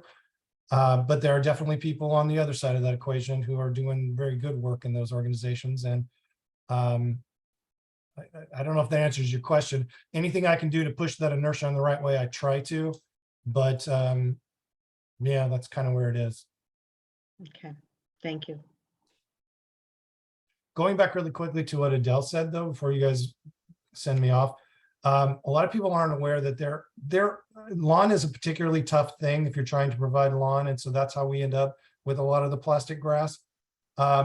There are some species of California native grasses that can provide lawn when you need specifically a lawn situation. And one plant that, if you're not talking about a huge amount of foot traffic, that I always try to tell people about is Phylla nodiflora, which is also called Lipia. And in a lot of situations, it can take limited traffic. I'm not saying you play a football game on it and it'd do really well, kind of a thing. But it's a lovely plant that doesn't get any taller than this. About 2 months, 3 months of the years, it has literally thousands per square yard of matchstick tiny white flowers all over it. Lovely plant. Once it establishes, it's really, really hardy. And for like a backyard area where kids are just going to play barefoot occasionally, it's a great native alternative, certainly better than the lawn. Evan Meyer, who's the head of Theodore Payne, I was talking to him about a week and a half ago, and he was talking to LAUSD people who kind of got suckered into putting a bunch of plastic lawn in a bunch of places where kids play because they couldn't find a good native alternative.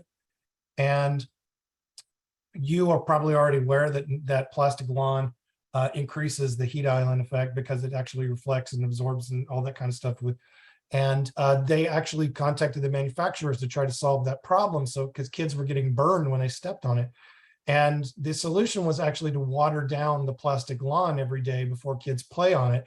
So in those school districts where they have plastic lawn, when school is in session, they're actually using more water now than they used before they replaced the Bermuda grass lawn, because they're having to water down the plastic grass so that the kids won't get burned on it. To me, that's just like the perfect example of human beings thinking they know more than nature. Perfect. Thank you. Could you give us the name of that native lawn suggestion again, please? Yeah, Phyla nodiflora is the scientific name, which is PHYLA space NODIFLORA. It's commonly called Lippia, which is spelled LIPPIA. I've also heard it called turkey tangle. And I've also heard it called fog fruit. I think those are all names that you might find out there. But it's a really, really great ground cover that I think is underutilized and underknown. It does need some water to get established for the first couple of years. And if you don't provide any supplemental water at all, it'll go fairly brown in the, the dormancy era or dormancy phase of the year for 2 or 3 months. If you provide it just a little bit, like a soaking once a month, maybe, once it's established, it will stay green. So, which is certainly better than a traditional lawn, in that respect. And yeah, it's a lovely, lovely plant. Thank you so much. Thanks for everything, Charles. Thank you. I'm gonna let you guys go so you can finish your meeting if we're done with questions. Okay. Thank you. All right. Thank you. Thank you All very right. much. Adele has my contact information. So does Diana if you guys need me. Really appreciate the opportunity. Take care. Yep. I'll send it to Chip. Are there any final comments by committee members about anything that you'd like to bring up? I don't want to spend too much time on this, and we can bring up all this. There was a presentation of the sportsmen's residencies, and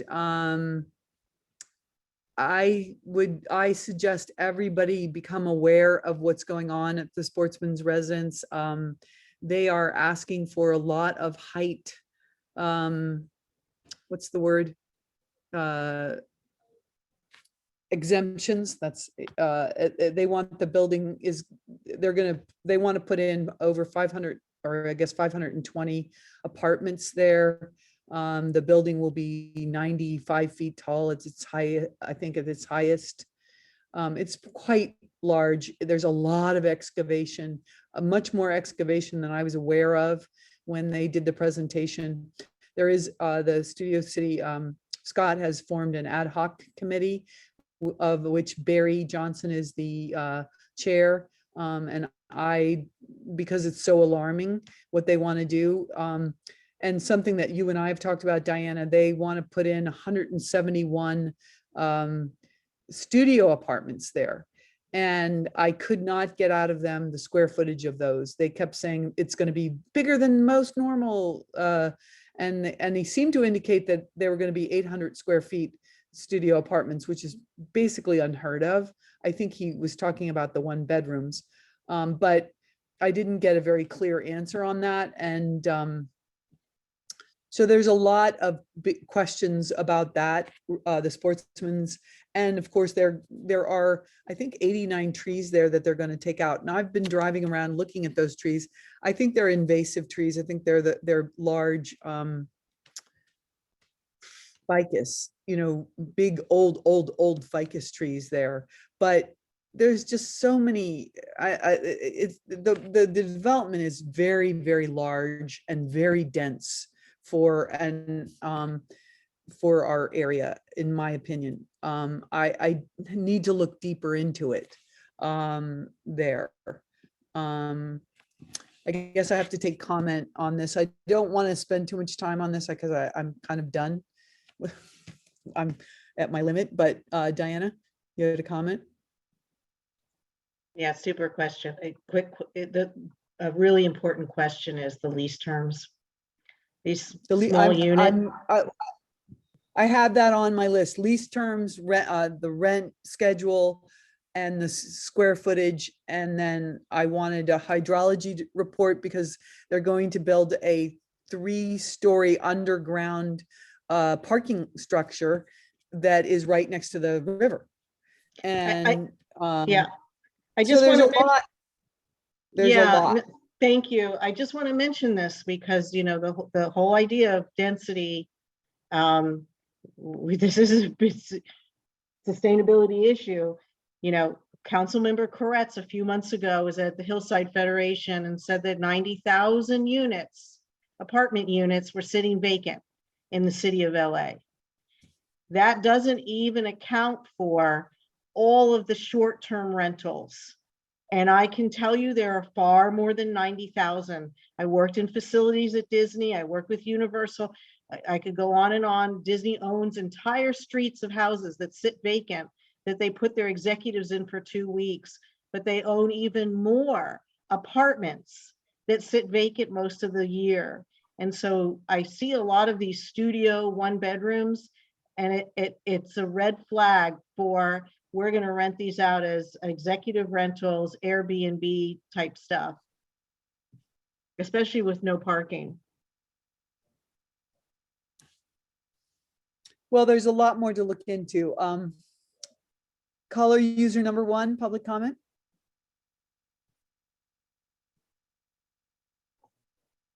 Hi, this is Ruth. I'm glad you're talking about vacancy. Yeah, Studio City, I think last time they did the census, it had 1,081 vacant units, which is 7%. It's really high for LA. As far as like our Airbnbs, I know there's, I think 100 in the area when you open up the app. There's like 200 homeless people last time they counted in 2020. And that was an all-time high. I think it had been 40 at one point, like not that long before that. But the thing is that there's no one in this neighborhood that takes a voucher. So when there's like 7% vacancy, but no one that can take a voucher, and this is the case not just for Studio City, but for almost every neighborhood in LA, then it creates a need to build more, especially low income, acutely low income, extremely low income. And so if there were more landlords taking vouchers, there might be less of an argument for need. That's it. Thank you. Oh, one more thing. I think adaptive reuse should be considered for that building unless it's condemned or something.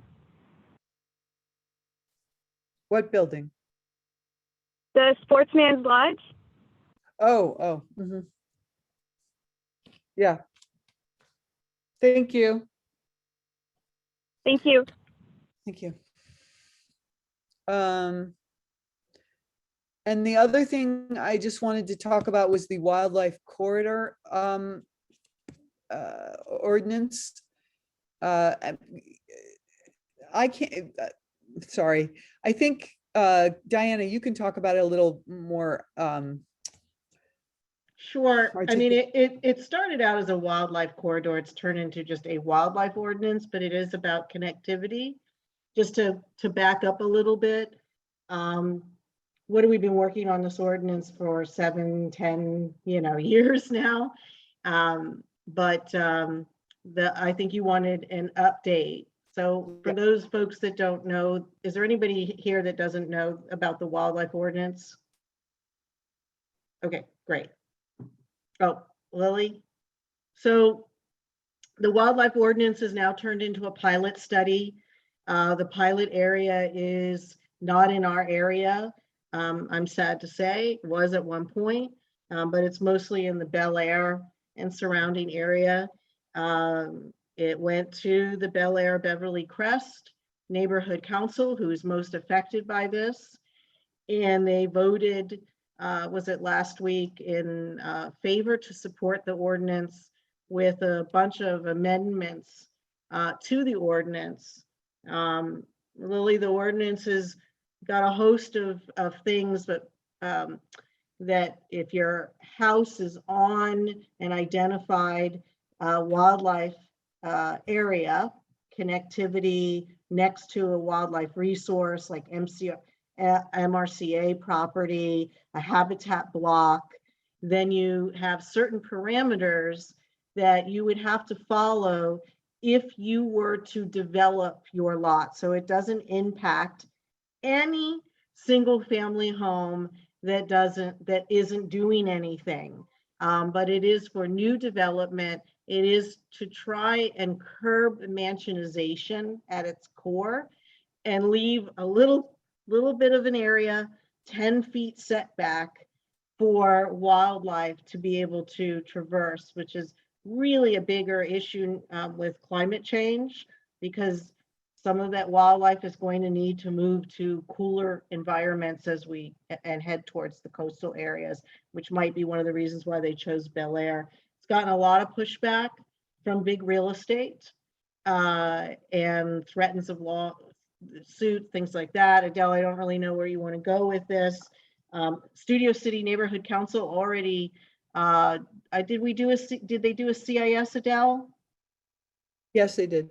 Okay, voted in favor of this ordinance, but this is the status where it is now, which is, again, it's a pilot study in Bel Air, Beverly Crest area, and that neighborhood council, BABC, supported to support it.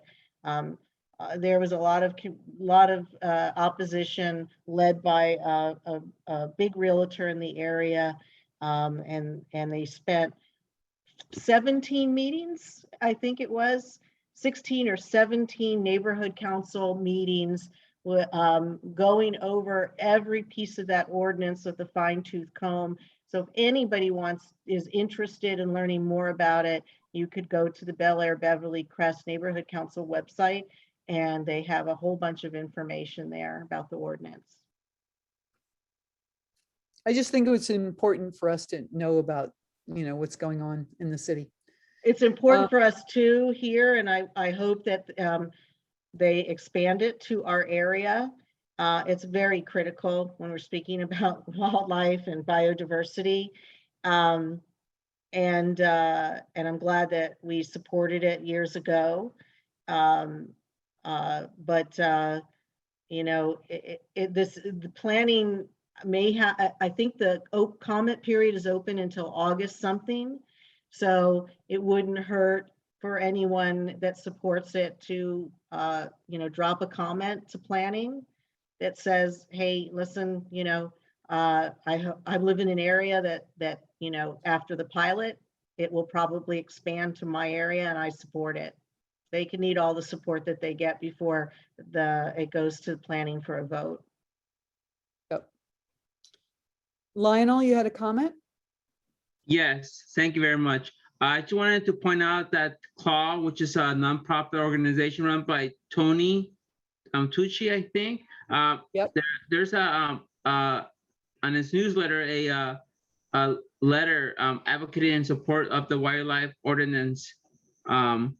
And I think they also have it on the website. You could read more about it because I also participated in the last several meetings online.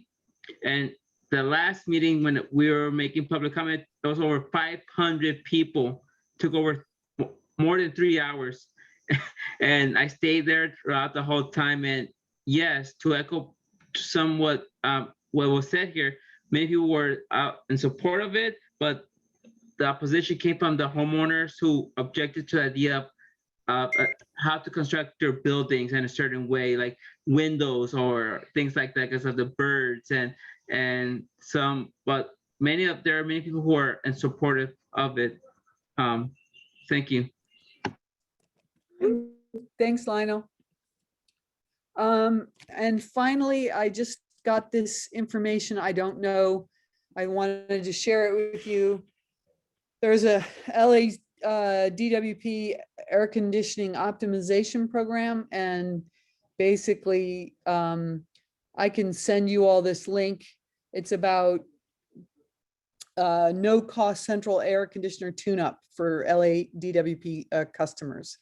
And because I think they're trying to create better energy use in the city.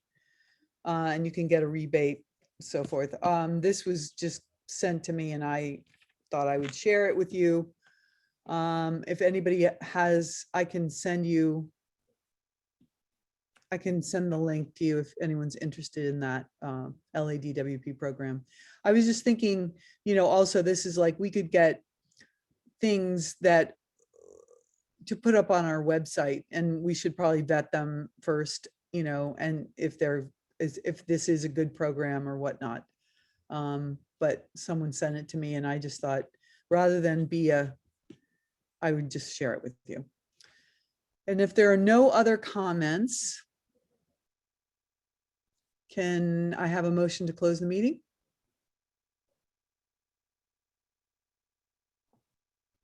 I move to close. I second. Thank you. Thank you all. And I will really literally, I think we're meeting again in 2 weeks. So I'll see you then. Thank you. Thank you. Thank you.